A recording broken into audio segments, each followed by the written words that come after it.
과학에서는 기원이 이제 처음으로 이렇게 논의된 게 뭐 다 아시겠지만 그 다윈의 종의 기원이죠. 그 전에는 뭐 제가 아는 한 누가 뭐 기원에 대해서 뭐 책을 쓰거나 논문을 쓰고 그걸 못 들어봤어요. 종의 기원. 근데 그 생물학적인 문제예요. 예.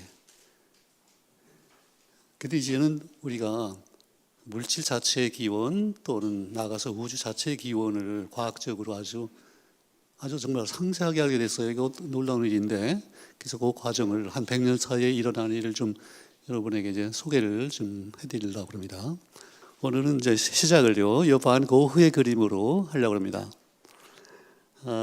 제목이 아몬드 트리예요. 아몬드 트리. 아몬드라고 드셔보셨죠? 예. 일단 이거 한번 시를 한번 같이 보면서 얘기를 좀 하면 좋겠습니다. 자, with a good beginning. 시작이 좋으면이에요. 시작이 좋으면. 그 다음에 even if branching is unpredictable. 가지가 어디로 칠지는 예상하기 힘들다고 말해요. 그렇죠? 싹이 났는데 이게 가지가 어디 칠리라는 것은 아마 아인슈타인도 예상 못할 거예요. 예, 여러 가지 우발적인 사건들도 있고 그렇기 때문에. 근데 그게 중요한 게 아니고요. The blossoms are rich. 꽃이 만개하고, 그다음에 the big picture is beautiful. 큰 그림이 아름답대요. 그래서 제가 이걸 보고 이게 우주에 관한 얘기구나. 뭐 여러 군데 적용할 수 있어요. 뭐 한 사람의 일생도 태어나고 또 여러 가지 사건들이 있고 그러다가 나중에 이게 또 풍성한 열매를 맺고 그런 경우도 있고요. 생명 자체를 봐도 그래요. 생명도 이 지구상에서 처음 단세포가 태어난 때가 있어요. 대략 한 38억 내지 40억 년이라고 생각을 하는데, 근데 거기서 출발해서 이렇게 쭉 해가지고 여기까지 왔단 말이죠. 예. 지금 이 세상을 보고 이게 뭐가 아름답느냐? 뭐 헬조선, 헬지구다, 헬우주다. 그럴 사람은 없죠. 얼마나 아름다워요. 예. 그런데 이걸 좀 더 확대하면요, 아주 우주 자체까지 확대가 전된다고 생각해요. 우주 자체도 시작이 있었어요. 하나의 씨가 떨어질 때, 떨어져서 이제 잘못될 수도 있죠. 어떻게 잘못되는 수가 있어요? 지나가던 새가 이걸 씹어 먹었다. 그러면 이제 싹을 못 틔울 거고, 뭐 여러 가지 그런 얘기도 있는데, 근데 하여튼 우주가 시작할 때 이게 잘 시작했어요. 지금 상황을 보면 잘못 시작했다면요, 거기에 들어가 있는 원리들이 뭐가 좀 이상했다 그러면 이렇게 될 수가 없어요. 예. 그래서 지금까지 가지를 치고 뭐 태양계가 생기고 생명이 태어나고 여기까지 오게 됐는데, 자, 요걸 이제 출발점으로 해서 그 우주 자체에 기원이 있다는데 그걸 우리가 어떻게 알려야 되느냐, 그 얘기를 제가 전반부에 주로 말씀드리려고 그러고, 그 후반부에는 그 생명의 핵심이 뭐냐, 뭐 그런 얘기를 좀 하려고 합니다. 여러분, 그 과학에서 하는 중요한 일 중에 하나가 분류하는 거예요. 왜냐하면 주위를 보면 뭐 굉장히 복잡해 보이거든요. 근데 거기서 어떤 원리를 파악하려고 그러면 이걸 분류를 해야 돼요. 그렇죠? 그래서 과학의 역사가 어떻게 보면 분류의 역사인데요. 거슬러 올라가서 예컨대 17세기라고 하면요, 뉴턴이 활약한 게 17세기 후반인데, 그때는 뭐 물론 그 이전부터 나왔지만요, 지금 생각하면 참 뭐 황당한 얘기를 많이 했어요. 이 물질을 놓고 분류를 어떻게 했나 하면요, 이 지상의 세계에는 뭐죠? 4가지 원소 있죠. 물, 불, 공기, 흙으로 되어 있다. 그다음에 천상의 세계는 에테르라고 하는 이 죄악의 세상과는 같을 수가 없다는 거예요. 예, 그런 분류법이 있었고, 또 그 뉴턴이니까 힘을 놓고 봐도 지상의 세계에는 뭐 중력이니 이런 원리가 있는데 천상은 뭔가 다를 거라고 생각하는 거예요. 그렇게 좀 상당히 크루드한 그런 분류법이 있었는데, 그 다음에 이제 세월이 가면서 점점 이게 정교해져요. 그래서 18세기의 중요한 분류는 바로 이런 거예요. 식물, 그 리네죠. 스웨덴의 리네가 동식물을 놓고서 쫙 그 분류 체계를 만들어요. 그래서 소위 이명법이라는 게 있잖아요. 호모 사피엔스. 그런 건데, 그럼 제가 궁금해졌어요. 이 아몬드 트리는 어디에 속할까? 근데 이 생명을 놓고서 쭉 체계에 분류하는데, 여러분 다 들어보셨겠지만, 개, 그죠? 동물계, 식물계. 그때는 이제 균이 이런 거 잘 몰랐는데요. 그게 어떻게 되나? 개 다음에 뭐죠? 문, 강, 목, 과, 속, 종 그렇게 돼 있어요. 그럼 이제 아몬드 추리는 당연히 이거 식물계예요. 일단 여기서 거슬러 올라가세요. 끝에 세 개가 맞지만 여러분 기억해 두시면 좋아요. 사람은요, 사람 과예요. 사람 속이고, 그다음에 사람 종 이렇게 돼 있는데 거기에 이제 비슷한 다른 동물들이 좀 껴 있는데요. 근데 하여튼 이게 아몬드 추리는 종으로 볼 때는 아몬드예요. 이거는 아몬드 종인데 그 위에 속종이니까요. 이게 무슨 속에 속할까가 제가 궁금해서 인터넷에 찾아봤더니 제가 약간 놀랐는데 혹시 누구 짐작이 되세요? 저걸 보시고 야 저기 무슨 과 속종인데요. 무슨 과일까? 무슨 속일까? 잘 짐작이 안 되실 거예요. 근데 답이 뭐냐면요. 이게 벚나무 과예요. 벚나무. 그러고 보니까 벚나무 좀 닮은 것 같아요. 근데 더 놀라운 거는 과, 꼭 그 윗단계인데요. 과는 이거 제가 진짜 깜짝 놀랐어요. 이게 장미과예요. 장미과. 야, 저하고 장미는 좀 완전히 달라 보이잖아요. 그래서 아무튼 이런 체계가 있는데, 근데 자연이 그러니까 어떤 규칙에 따라서 이런 체계를 이제 만들어내고 이렇게 됐는데, 어쨌든 큰 그림이 멋있고 지금 현재 우주를 보면서 야, 참 대단한 우주구나. 그리고 이 끝 아주 마지막에 최후의 이 우리 아주 멋진 꽃. 이게 저는 꼭 인간 같아요. 야, 이걸 전체를 파악한 인간이 이제 태어났는데 그런 걸 생각하면서 한번 이제 얘기를 쭉 풀어보려고 합니다. 이 고갱의 그림 중에 아마 제일 유명한 그림일 거예요. 우리는 어디서 왔는가? 우리는 누구인가? 어디로 가는가? 이게 그림의 제목이에요. 그런데 여기서 보시면요. 제가 거기서 보실 때 오른쪽에 그 갓난애가 있죠. 이 갓난애가 어디서 왔을까? 물론 부모가 있을 거고 그 부모의 부모는 어떻게 되냐? 쭉 추적을 하면은 지구상의 최초의 생명체가 있을 거고요. 그다음에 누구인가 이 가운데 이제 열매를 따고 있는 사람이 있는데 이게 지금 누구인가를 나타내요. 이렇게 좋은 환경에서 뭐 먹을 걸 따서 먹고 이렇게 살아가는 사람이고 그다음에 제일 왼쪽 끝에 보시면 그 노인이 있어요. 어디로 가는가? 죽어선 야 과연 천국이 있는 건가? 지옥이 있나? 이게 다 우리 문제예요. 자 그래서 이 질문은요 어떻게 보면 철학적인 질문이고 뭐 종교적인 질문일 수도 있고 그런데 여기에 대해서 한 100년 전까지만 해도 과학적 답이 이거라고 딱 얘기하기가 힘들었어요 사실. 근데 불과 100년 사이에 상당히 구체적인 답을 이제 우리가 얻었는데 그러니까 우리 여기 연세든 분들은 제가 하는 얘기, 이거 생전 처음 듣는 얘기일 수도 있어요. 그런데 요즘에 중고등학생들이 이걸 다 배워요, 또. 그래서 이게 진짜 저는 요새 세상에는 교양이라고 생각해요. 이 정도는 알아야지. 자, 그런 관점에서 조금 이제 구체적으로 이제 들어가 보겠습니다. 자, 그러면 이제 우리가 기원에 관심을 가지는데요. 그 기원을 추적하는 방법 중에 이건 제가 이제 만든 슬라이드인데 10배씩 10년이고요. 10배씩 거슬러 올라가면서 단위는 년이에요. 그러니까 10의 1승이면 10년 전이잖아요. 대략 10년 전에 우리가 월드컵을 개최했죠. 기억이 생생하죠. 그 다음에 한 100년 전에는 저거 뭐예요?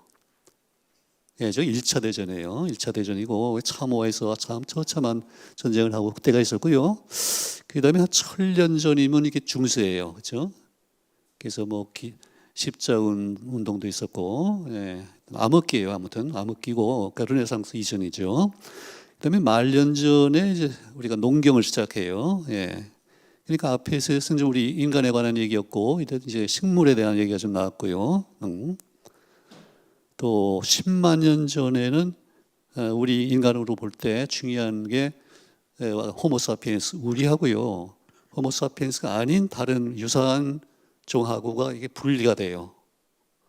그건 뭐 우리가 정확히 몇 년이라고 얘기는 못해요. 그래도 대략 한 15만 년 이렇게 얘기를 하는데 이게 하여튼 호모사피엔스의 출현이에요. 거기서 한 10만 년 사이에 우리가 이 현대과학까지 했다는 건 이게 대단한 성취죠.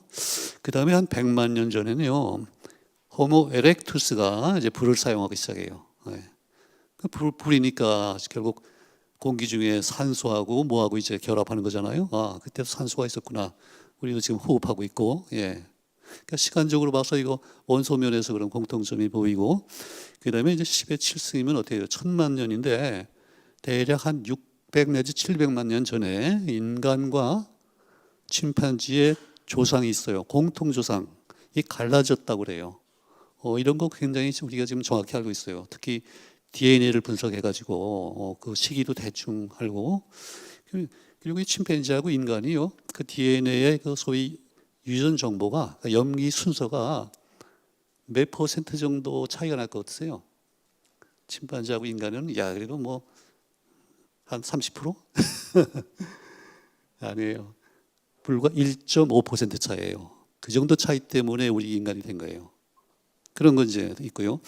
그 다음에 10의 8승이니까 1억이죠. 1억 년 전쯤에는 이 지구상에 아주 거의 독불 장군이 이게 공룡이에요. 그때 우리의 조상인 그 포유류는 진짜 숨어 살고 그럴 때가 있었고요. 공룡이 있었고요. 그러면 공룡은 그 뭐 세포 내에 우리 같은 DNA가 있었을까 없었을까요? 있었겠죠. 똑같아요. 그 염기 차이가 좀 달라요. 물론 다르긴 하지만 같은 DNA고. 그 다음에 이제 10억 년 가면요, 10억 맞죠? 10억 년에는 전에는 이 지구의 그 표면, 지표면에는 생명체가 전혀 없었어요. 전혀 없었고, 그러니까 육상 진출한 게 한 4억 정도거든요.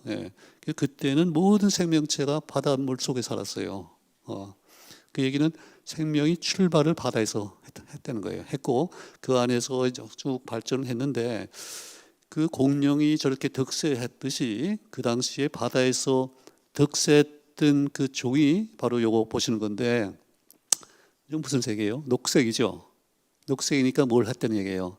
이 광합성을 했다는 거예요. 광합성 식물이에요. 이게 아주 누비었어요. 왜냐하면 광합성 못하는 종들밖에 없다가 어느 날 이 광합성 능력을 터득하면요, 이게 아주 굉장한 어드밴티지가 되잖아요.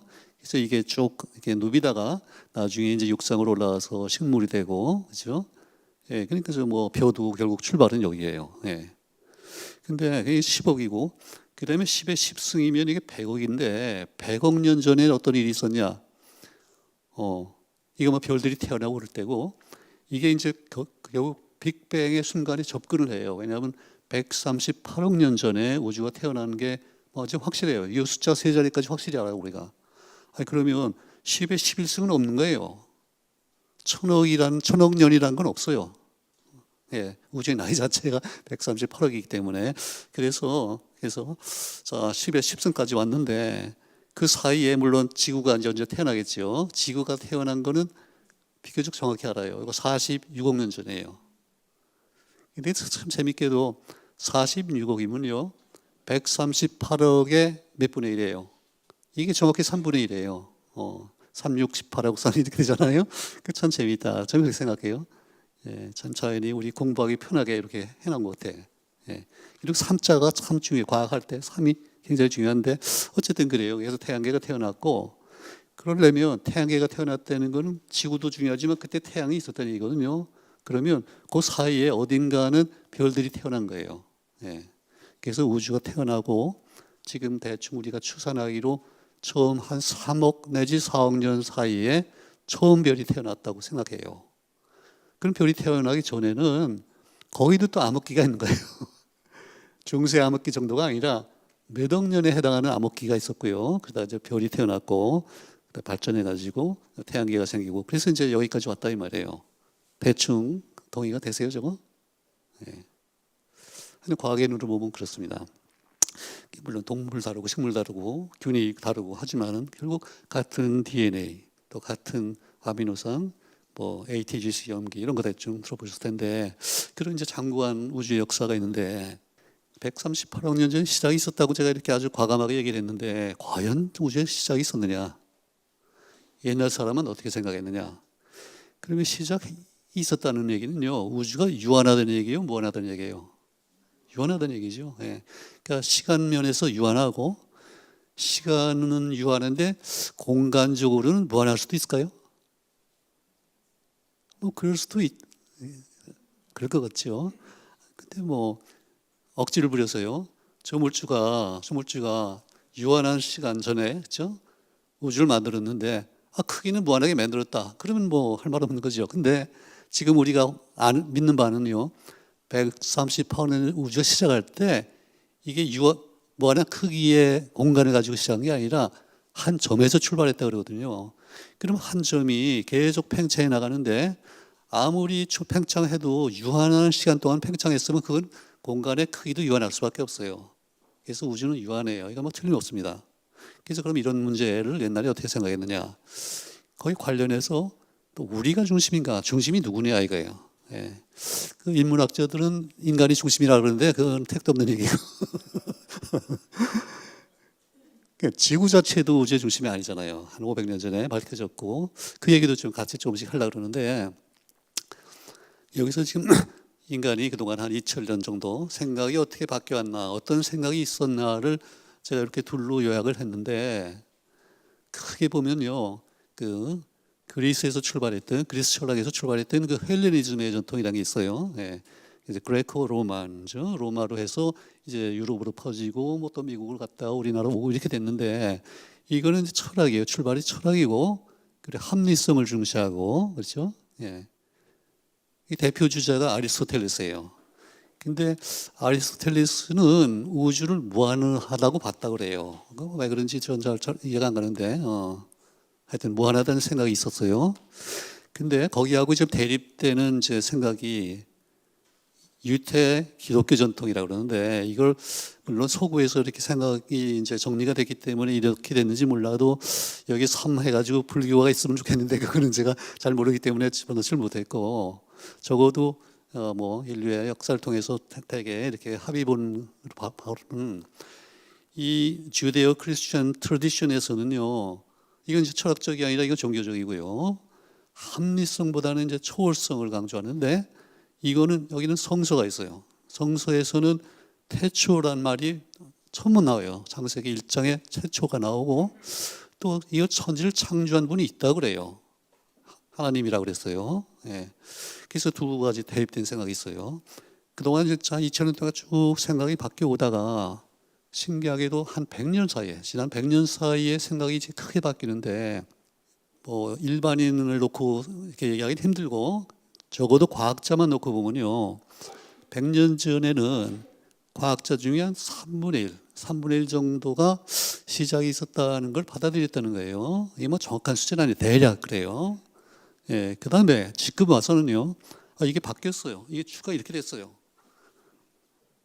시작이 과연 있었겠느냐 이렇게 좀 약간 의심하는 사람이 3분의 1이고 반대로 3분의 2가 이제 시작이 있다는 걸 받아들이게 된 거예요. 큰 변화예요. 그러면 그 어디서 변화가 왔느냐? 이게 바로 우리가 그 빅뱅을 발견했기 때문에 이런 생각이 온 거고, 그렇죠? 자, 그러면 이제 우리가 우주의 시작을 어떻게 알게 됐느냐? 그걸 얘기할 때 그 출발점을 저는 이 칸트로 택하는데, 왜냐하면 칸트가 우리가 우주를 이해하는 데 있어서 중요한 키워드인 섬우주라는 생각을 처음 했어요.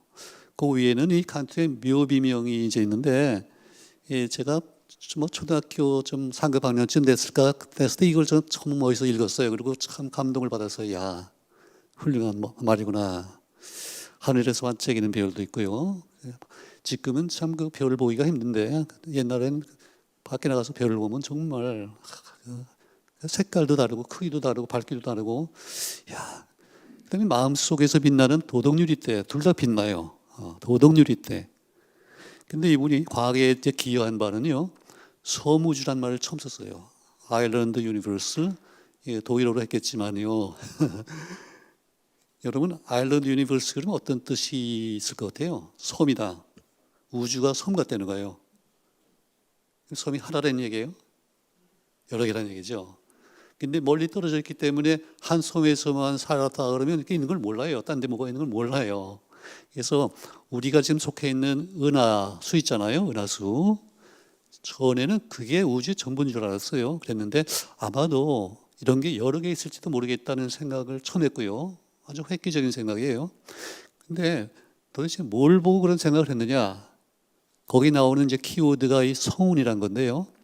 성이니까 별이고 우는 구름이야. 그러니까 이게 빛을 내긴 내는데 보통 별하고는 다르다는 거예요. 그러니까 좀 흐려 보이는 거죠. 퍼져 보이고 뭐 깃털 같아도 보이고 이제 그런 거예요. 그런 걸 보면서 저게 혹시 우리 같은 은하가 아닐까 이런 생각을 한 거예요. 근데 아직 증명이 된 건 아니에요. 이게 출발점이에요. 그 밑에 보시면 5종류의 그 성운을 이제 보여드리는데 이거 옛날에는 이거를 맨눈으로 봤거나 아니면 그 성능이 좀 떨어지는 망원경으로 보면 구별이 잘 안 돼요.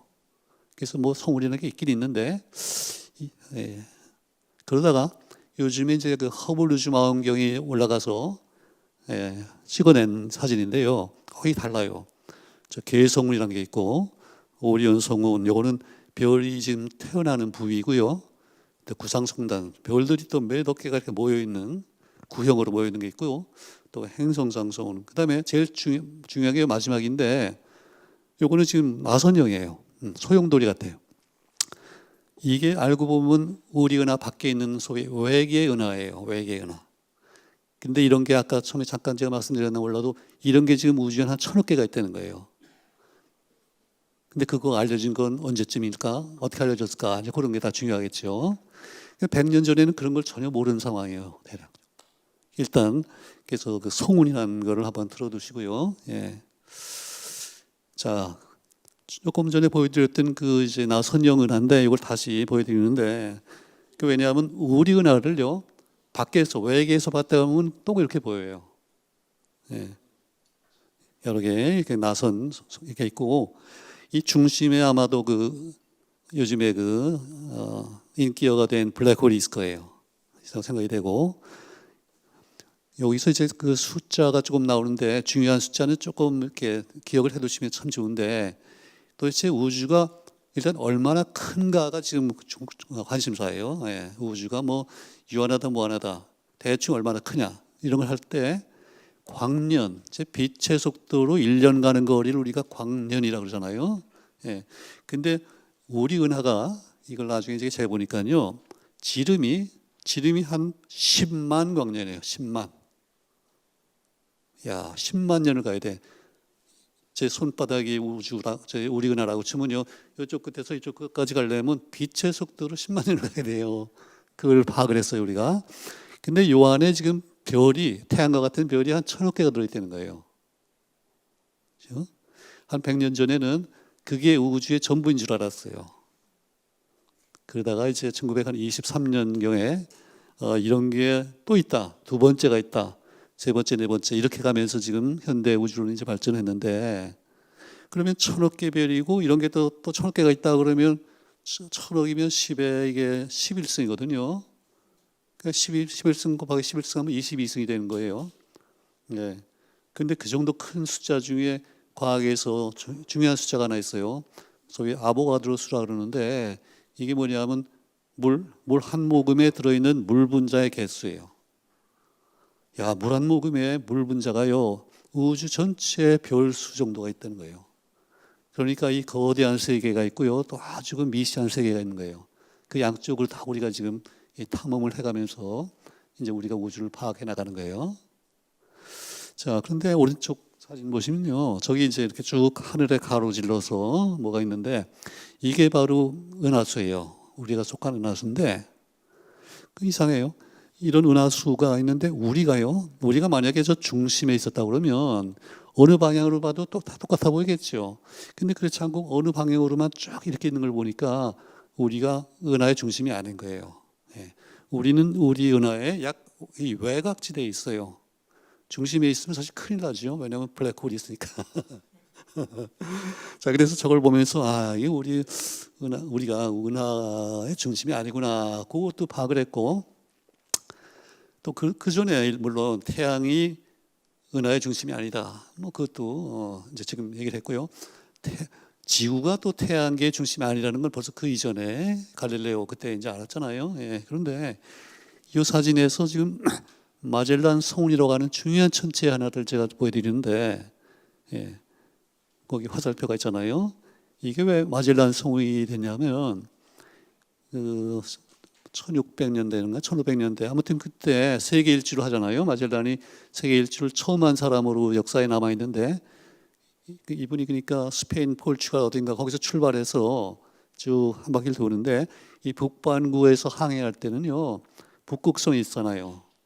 그래서 그걸 이제 표준으로 해서 이렇게 항해를 하는데, 나중에 이게 브라질 쪽으로 해서 이렇게 남반구로 갔더니 이게 북극성이 안 보일 거 아니겠어요.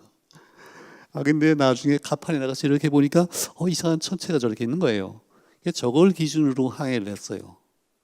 그래서 여기 나중에 마젤란 성운이 됐는데, 예. 요게 지금 앞으로 제가 얘기할 내용 중에 아주 중요한 핵심 역할을 하는 겁니다. 근데 이제 이 사진을 봐서 아시겠지만은 요 마젤란 성운이 우리가 속한 요 은하수의 일부가 아니고요. 한 요 정도 거리에 떨어져 있는 아주 작은 별의 집단이에요. 요거 좀 잘 머릿속에 넣어두시면 좋은데, 우리 은하가 있고요. 요 정도 거리에 그저 한 파리 한 마리 정도라고 생각하시면 돼. 여기가 내 별이 지금 뭐 수천만 개가 들어있는 거예요 지금. 이게 지금 우리가 얘기하려고 하는 그 빅뱅 우주론에서 아주 중요한 역할을 해요. 이 천체가. 그래서 일단 요걸 그 정도로 이제 이해를 하시고, 지금까지 제가 중요한 과학자 이름을 몇 사람을 얘기했나? 허블이 잠깐 나왔었죠. 뭐 갈릴레오도 얘기를 했고. 근데 이제 그 빅뱅 우주론이 자리 잡는 데는요, 이제부터 한 사람 한 사람 한 100년에 걸쳐서 지금 이제 말씀을 드릴 텐데, 이 출발점이 됐던 게 헨리에타 레비트라고 하는 여성, 무명의 여성 과학자인데, 일단 보세요.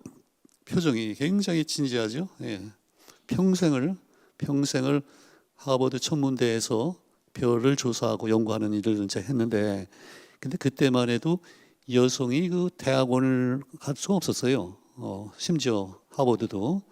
그래서 학부만 졸업하고 하버드 천문대에 가서 소장님을 도와가지고 자원봉사자로 뭐 이렇게 하다가 평생을 거기서 이제 일생을 바쳤는데, 사실 독신으로 나중에 또 위암이 걸려 돌아갔는데, 이분의 업적이 지금 아주 출발점이 됩니다. 예, 아마 우리가 건물을 짓는다고 하면 뭐 주춧돌 정도 역할인데, 그게 무슨 얘기냐? 그걸 이제 설명하기 위해서 저 위에 오른쪽 위에 보시면요, 자 태양이 있고요, 태양이 있고 지구가 이제 공전을 하는데, 그러니까 1월, 7월, 그러니까 6개월 간격으로 공전하고 있어요. 이게 지금 뭐에 관련돼 있냐면, 우리가 우주에서 천체의 거리를 재는 방법이 뭐가 있느냐, 지금 그 얘기를 하는 겁니다. 자, 우주가 유한한가 뭐하는가 이거 답을 하려고 그러면 천체의 거리를 일단 재야 될 거 아니겠어요. 그래서 이게 몇 광년이나 이걸 알아야 되는데, 예, 제일 첫 번째 발전된 방법이 바로 이 방법인데, 이거를 고등학교 교과서에서는요, 연주 시차라고 합니다. 1년 동안 일주하는 거예요. 일주하면서 시차가 생겨요. 저 뒤쪽에는요, 멀리 있는 별들은 그냥 배경을 이루고 있고요, 가까운 별이 있으면 요 각도가 생기잖아요. 그렇죠? 6개월 간격으로 각도가 생기는데, 그 각도를 정확히 재고, 그 다음에 지구와 태양 간의 거리를 우리가 알고 있다 그러면요, 그 다음에 이제 삼각함수를 써가지고 거리가 나오지 않겠어요. 이 방법으로 별의 거리를 처음 잰 게 1838년이에요. 아직 200년이 채 안 됐죠. 그때로서 이게 아주 획기적인 발전이에요. 그전에는 우리가 별을 봐가지고 이 거리가 얼마인지 알 방법이 없잖아요. 근데 삼각함수를 써가지고 거리를 재기 시작했어요. 그러니까 그 다음에 여러 사람들이 이제 그 방법 가지고 하나씩 별을 거리를 재지 않았겠어요? 예, 재는데, 이게 거리가 멀어지면요 힘들겠죠. 그래요. 거리가 멀어질수록 각도가 거의 0이 되잖아요. 그래서 한계가 있는데, 이 방법을 재할 수 있는 천체의 거리의 한계가 300광년 정도예요. 300. 야, 그러면 아까 우리가 10만이었는데요. 그 중에 300밖에는 못 재는 거예요. 그럼 나머지는 뭐 전혀 모르는 거예요, 지금.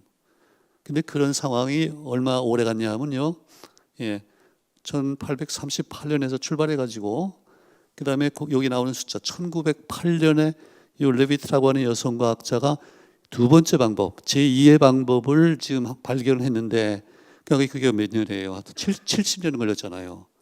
70년 동안은 그 연주시차밖에는 없었어요. 그러고 있다가 이분이 획기적인 방법을 개발했는데, 그게 내용이 뭐냐?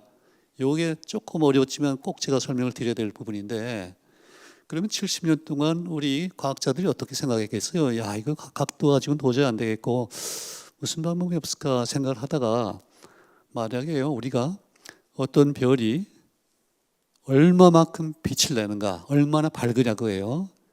우리가 볼 때 얼마나 밝아 보이냐가 아니라 실제로 얼마나 빛을 내느냐. 이런 거는 절대 밝기라 그럴 것 같아요, 겉보기 밝기라 그럴 것 같아요. 절대 밝기죠.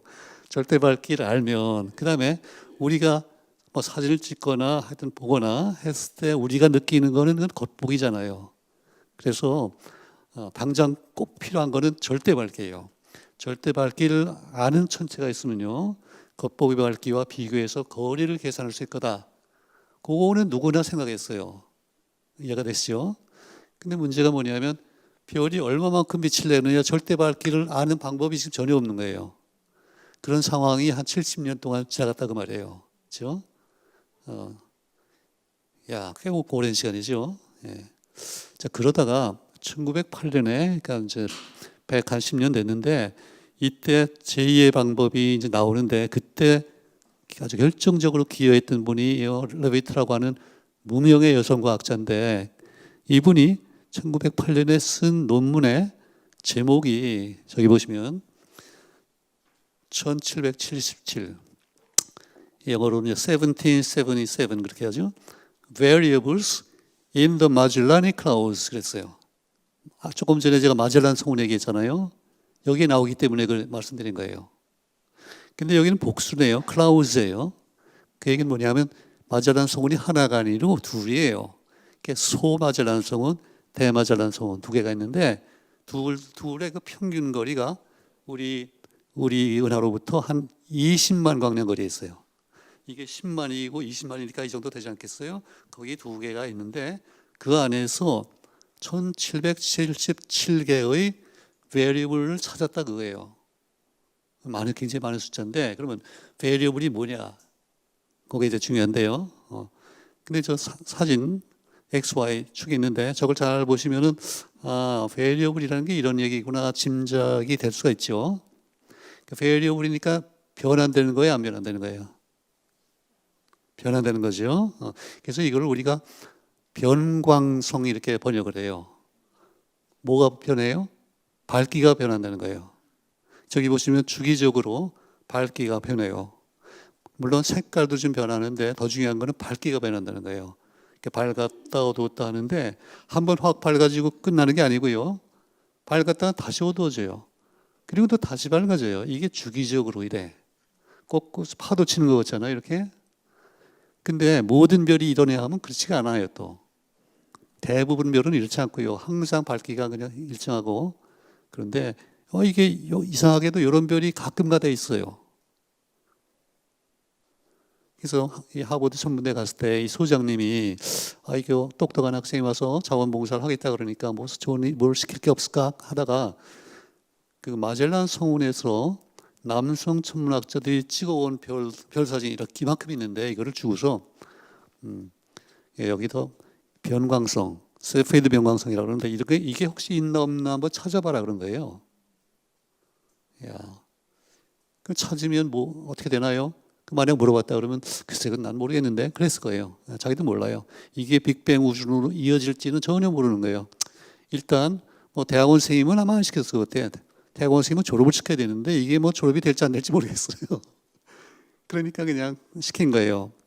근데 이 논문에서 그 말미에 가서요, 이분이 아주 중요한 언급을 하는데, 이거 보세요. The brighter variables have the longer periods. 이게 무슨 얘기예요? 더 밝은 이죠? 브라이터니까. 그러니까 변광성 중에 좀 덜 밝은 게 있고요, 더 밝은 게 있다는 거예요.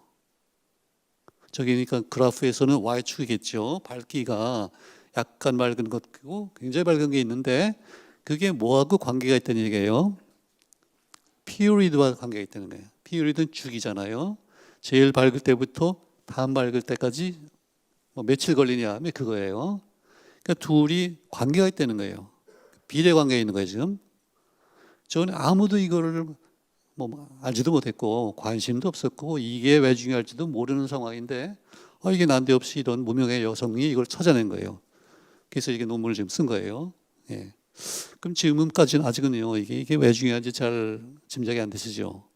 그래도 조금 전에 연주 시체 가지고는 300광년밖에 못 본다 그랬으니까 요거는 잘하면은 그 밖에까지도 잴 수 있겠구나, 그 짐작이 가시잖아요. 그렇죠? 자, 그러면 어떤 가능성이 있어요? 우리가 아주 멀리 있는, 아까는 300이었는데 이번에 예컨대 한 100만, 어휴, 이게 10만인데 100만 광년 거리에 있는 어떤 별을 거리를 재고 싶다. 그러면요, 거기에서 이런 변광성을 찾아야 되는데 그 주기가 길어야 될까요? 짧아야 될까요? 그런 문제가 있어요. 여기서 또 이제 그 안드로메다라고 하는 이름이 나왔는데요. 뭐 들어보셨겠지만 이 안드로메다가 우리 은하가 있고요. 우리의 이웃사촌 은하예요. 두 번째 은하예요. 그러니까 우주에서 알려진 두 번째 은하예요, 지금. 근데 이 거리가 200만 광년이에요. 여기 아까 10만이라고 그랬잖아요. 10만이 있고 200만이니까 이 정도 되는 거예요. 그러면 질문이, 아니 이게 200만인 건 어떻게 됐냐 이거예요. 연주시차 가지고는 택도 없는 거고, 그렇죠? 그럼 이제 우리가 짐작할 수 있죠. 누군가가 이 안드로메다 그 성운에서, 이제 성운이라고 그러면 되는데, 그 변광성을 하나 찾은 거예요. 찾았는데 그 변광성이 주기가 길었다는 얘기일까 짧았다는 얘기일까, 그리고 우리가 봤을 때 겉보기 밝기가 높았을까 낮았을까, 이런 이제 조합이 성립하겠죠. 한번 생각해 보세요. 근데 결론은 나와 있어. 이게 안드로메다가 굉장히 멀다는 거예요. 그렇죠? 그렇게 되려면 빛이 많이 나오는데 우리가 볼 때 어둡게 보여야 될 거 아니겠어요. 그렇죠? 그래서 이게 주기가 굉장히 긴 변광성을 누군가가 찾았고 겉보기 밝기는 굉장히 낮았다. 그래서 거리 계산했더니 처음에는 한 100만, 지금 한 200만 이게 됐단 말이에요. 그러면 그런 걸 알려면요, 그 레비트의 그런 법칙이라고 그러는데, 그 주기와 밝기의 관계, 그게 없이는 안드로메다가 얼마나 멀리 있나 알 수가 없잖아요. 그렇죠? 근데 이 안드로메다는요, 우리가 바로 우리 이웃 사촌이기 때문에 날씨 좋고 그러면 맨눈으로도 보여요, 이게. 근데 맨눈으로 보인다고 해서 이게 보이면 뭐 웬만한 다른 별 같이, 이것도 우리 은하의 별인가 보다 이렇게 생각하기가 쉽잖아요. 근데 알고 보니까 그렇지 않다는 거예요. 그래서 그것도 지금 굉장히 중요한 이제 발전인데, 지금까지는 그래서 거리 재는 방법을 이제 두 가지를 소개한 셈이에요.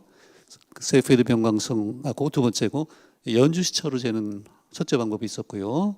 그 다음에 변광성 가지고 재는 두 번째 방법이 나와서 그 다음에 이제 빅뱅 우주론이 나오게 됐는데, 그거는 우주의 크기, 규모에 관한 얘기고, 자, 그러면 별에 관해서 우리가 관심 가지고 또 조사해 볼 만한 게 또 뭐가 있냐면, 별들이 어떻게 운동하는가, 이런 문제예요.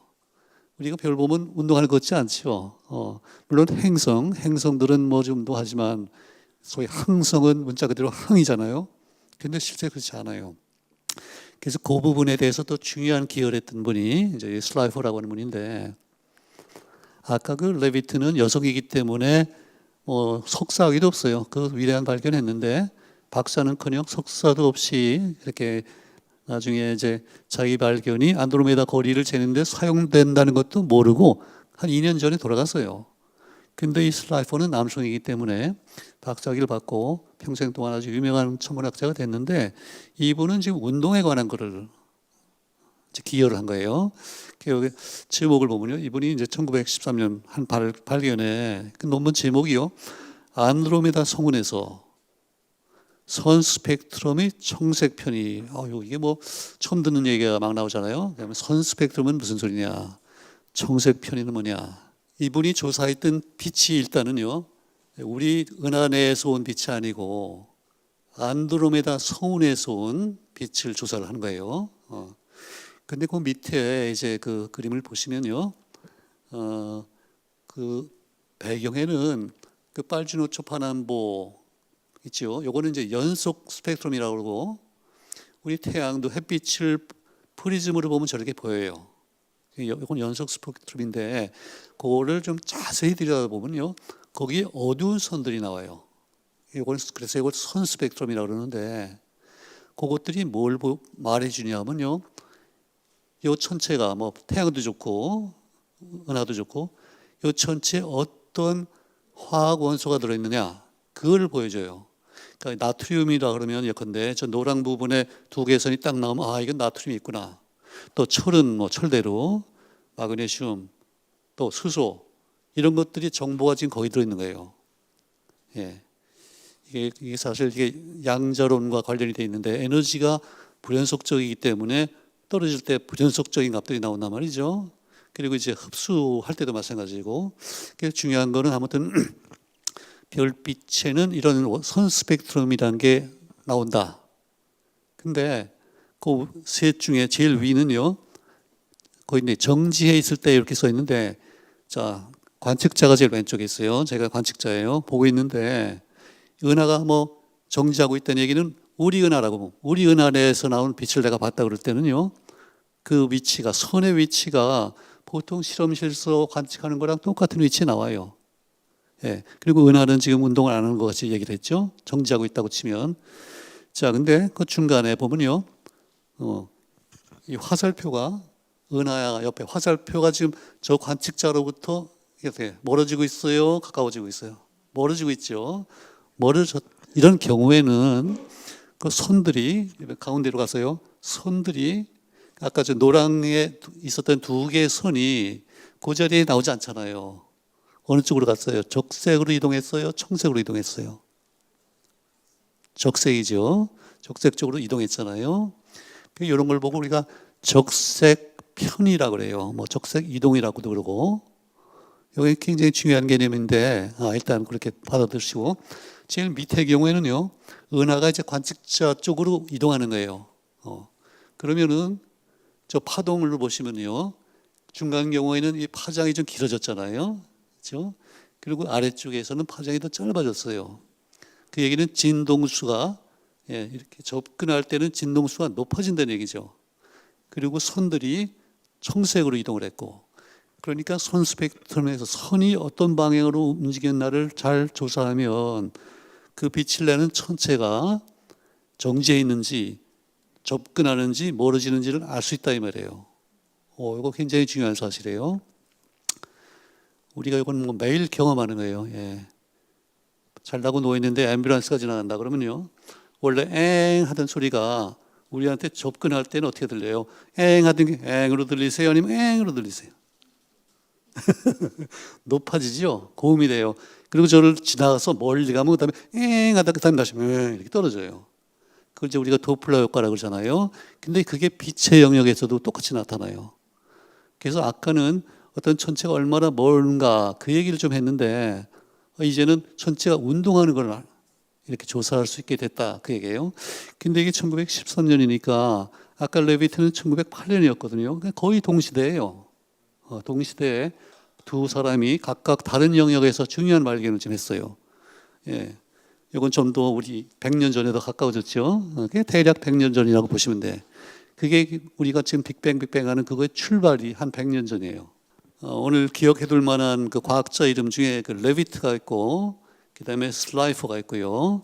그 다음에 이제 세 번째 인물이 등장하는데 이분이 바로 허블이에요. 근데 이 허블이 한 이제 중요한 업적이 두 가지가 있는데 저 왼쪽에 보시면요. 짤막한 막대기가 둘이 있는데 그 사이에 보일락말락한 점이 하나 있어요. 그리고 거기 보면요. VAR하고 느낌표를 딱 쳤어요. 그리고 그 중간쯤에 보면 그 연도가 있어요. 1923년. 그 다음에 6 October, 10월 6일 날 이 사진을 찍어냈는데 처음에는 이게 N은 노바의 약자예요. 신성, 노바인 줄 알았는데 나중에 보니까 이게 변광성이다 이거예요. VAR하고 느낌표를 딱 쳤어요.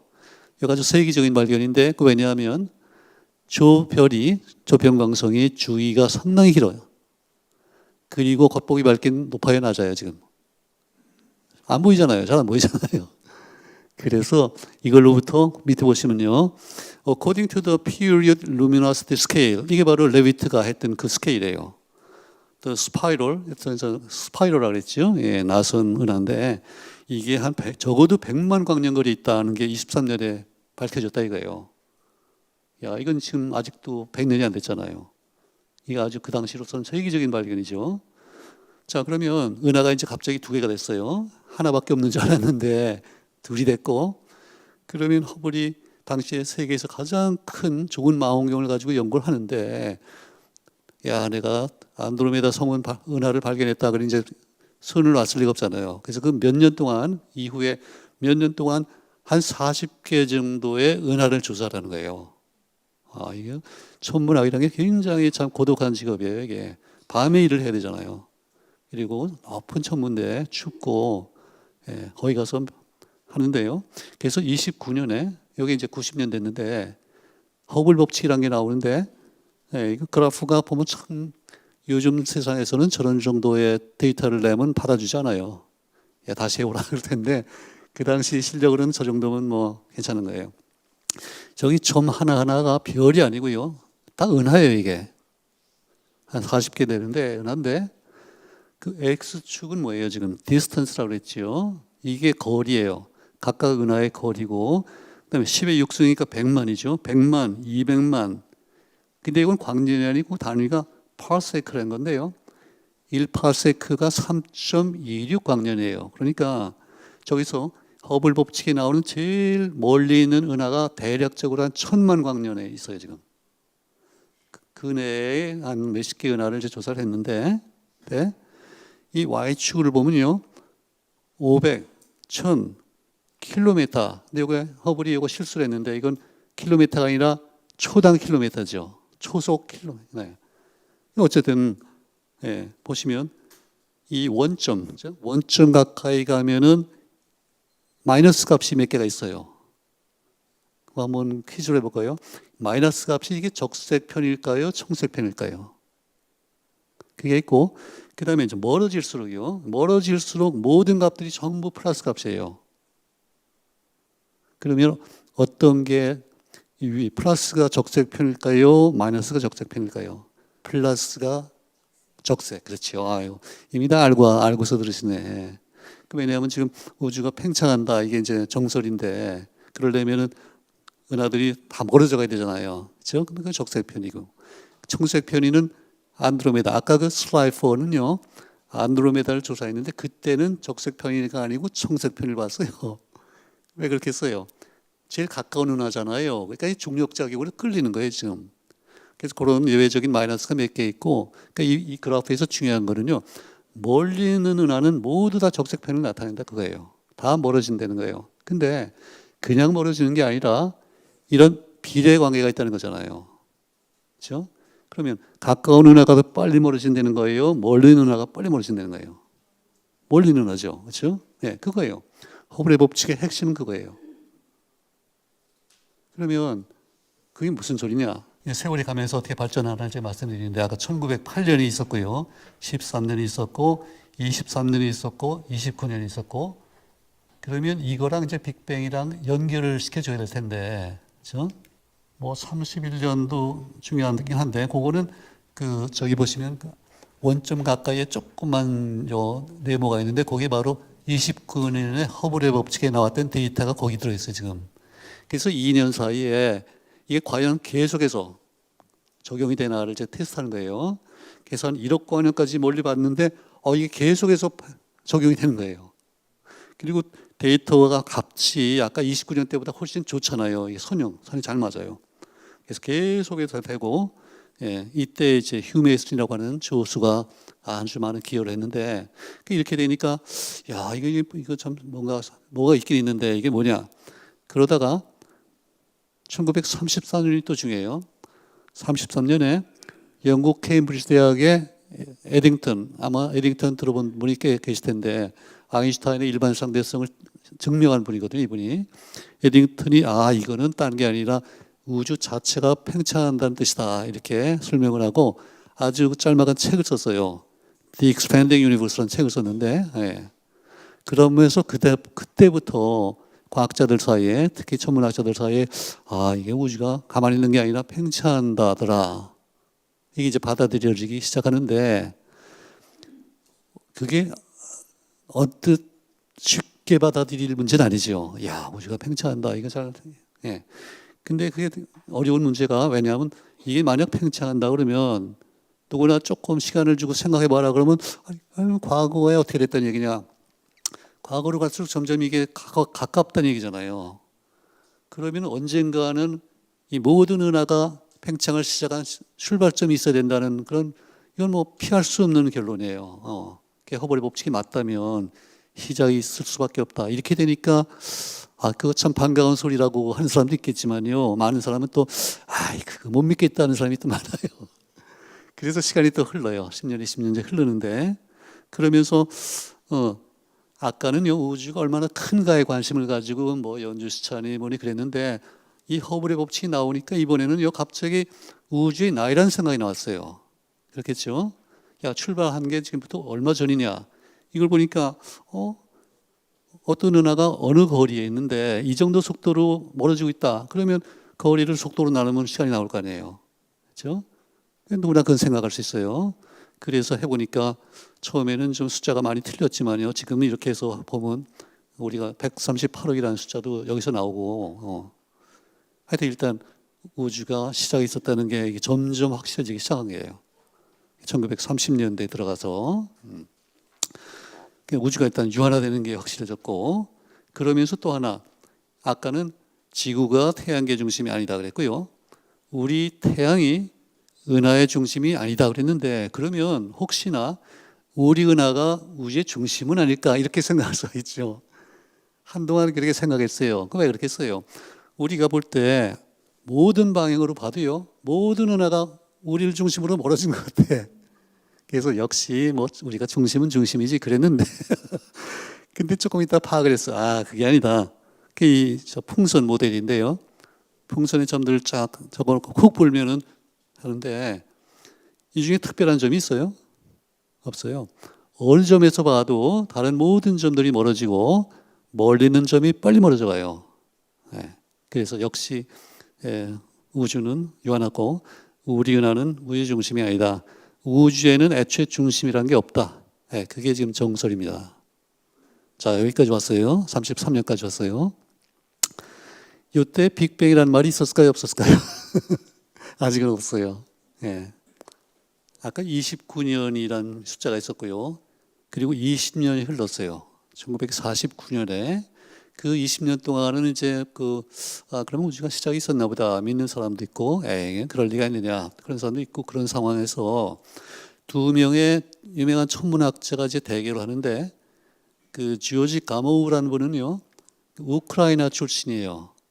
그리고 소련에서 이제 박사학위를 받고 나중에 미국으로 망명해서 그 조지 워싱턴인가 어디서 이제 교수를 했는데 이 사람은 빨리 그 우주의 팽창을 받아들이고 그러면 출발점이 있었겠구나. 아직 빅뱅이라는 말 없지만은요. 우주가 한 점에서 출발했다. 그걸 받아들이고 그렇다면 당연히 그 우주의 모든 에너지가 한 점에 몰려 있으니까 온도도 엄청 높을 거고 그런 걸 이제 상상을 하는 거예요. 그걸 받아들여요.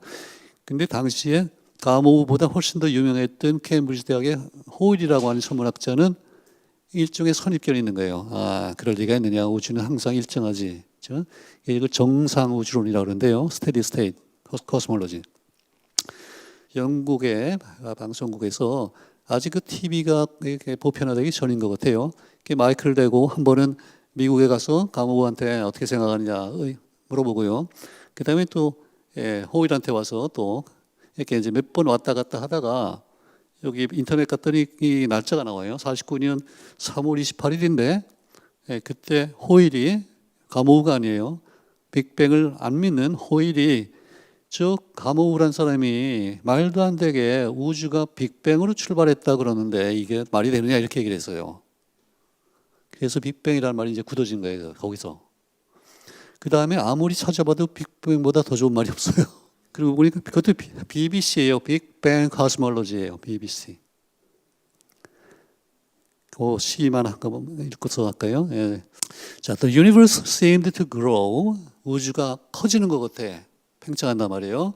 According to George Gamow. 가모우는 그걸 받아들이는 거예요, 지금. 가모우 말이 맞다면 우주는 점점 더 팽창한다. grow, more. 라임이 됐죠. 그 다음에, 근데 the Big Bang Theory was of no avail to Fred Hoyle. 이게 무슨 말이에요?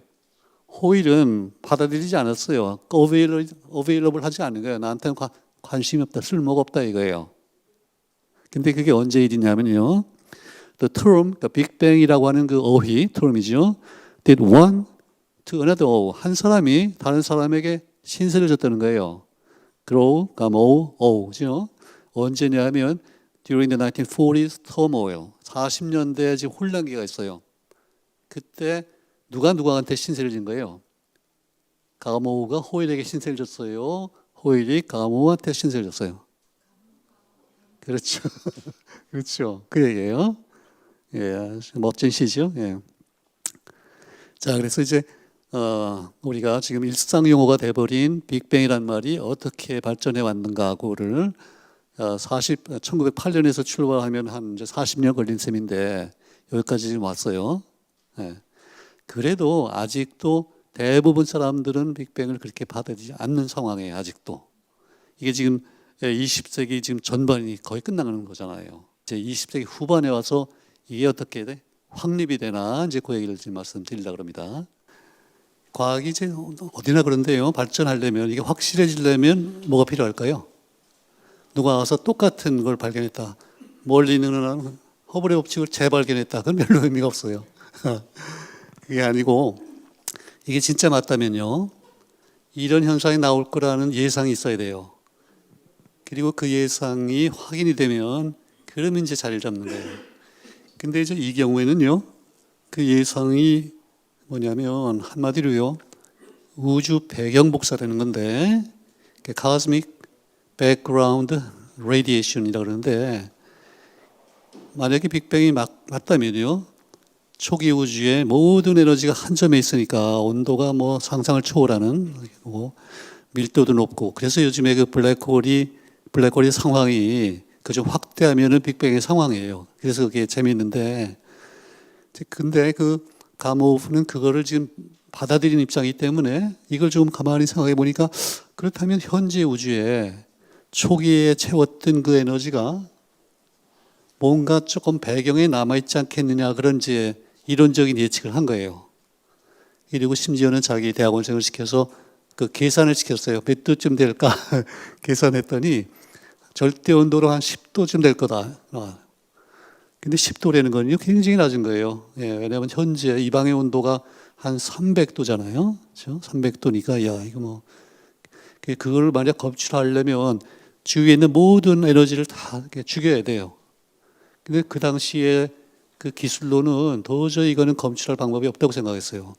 그리고 이게 온도 입장에서 보면요, 초기 우주에 뭐 몇천 도 정도의 온도가 지금 이렇게 쭉 우주가 팽창하다 보니까 굉장히 떨어졌을 텐데, 그러면 이제 그 복사라는 게 결국 뭐 빛인데요. 그렇죠? 우리가 빛 그러면 눈으로 보는 가시광선만 얘기하지만은 사실 그보다 파장이 긴 거 짧은 거 다 있잖아요. 그래서 아주 초기에 그 우주를 채웠던 빛이 우주가 팽창하면 파장이 길어질까요? 짧아질까요? 길어지겠죠. 길어져서 현재 우주에서 10도 정도에 해당하는 마이크로파로 있으리라는 예상이 있어요. 이게 우리 휴대폰에 사용하는 게 이게 마이크로파인데요. 예. 근데 예상했는데 그 아무도 검출할 엄두를 못 내요, 그 당시에는. 그리고 또 세월이 이제 흘렀어요. 한 10여 년 흘렀는데, 예. 근데 48년이니까 바로 45년이 그 뭐 2차 대전 끝나고 막 그때니까, 그러고 나서 2차 대전 도중에 그 레이더용으로 뭐 마이크로파 그 기술이 많이 발전했는데, 이게 전쟁이 끝나니까 많은 부분들이 말하자면 청계천으로 나온 거예요. 그래서 야, 이거 어떻게 한번 이걸 잘 갖다가 조립을 해서 이걸 한번 검출해 볼까 하는 그런 연구팀이 있어요. 예. 그거는 미국의 뉴저지주의 그 프린스턴 대학의 디키라고 하는 분이 있었는데, 그분 이름은 제가 적지 않았지만요, 그분은 이제 그걸 하고 있었고, 이 프린스턴에서 한 30분 거리에 그 벨 연구소라고 있는데, 벨이니까 이게 통신회사잖아요. 예, 여기에서 이 굉장히 거대한, 저 사진에 보시는, 예, 이게 한 6m 정도 되는 거대한 마이크로파 안테나를 이제 건설해 가지고, 이걸 근데 왜 했냐면요, 이 통신회사니까 처음에는 그레이엄 벨, 이거 유선 통신으로 시작했잖아요.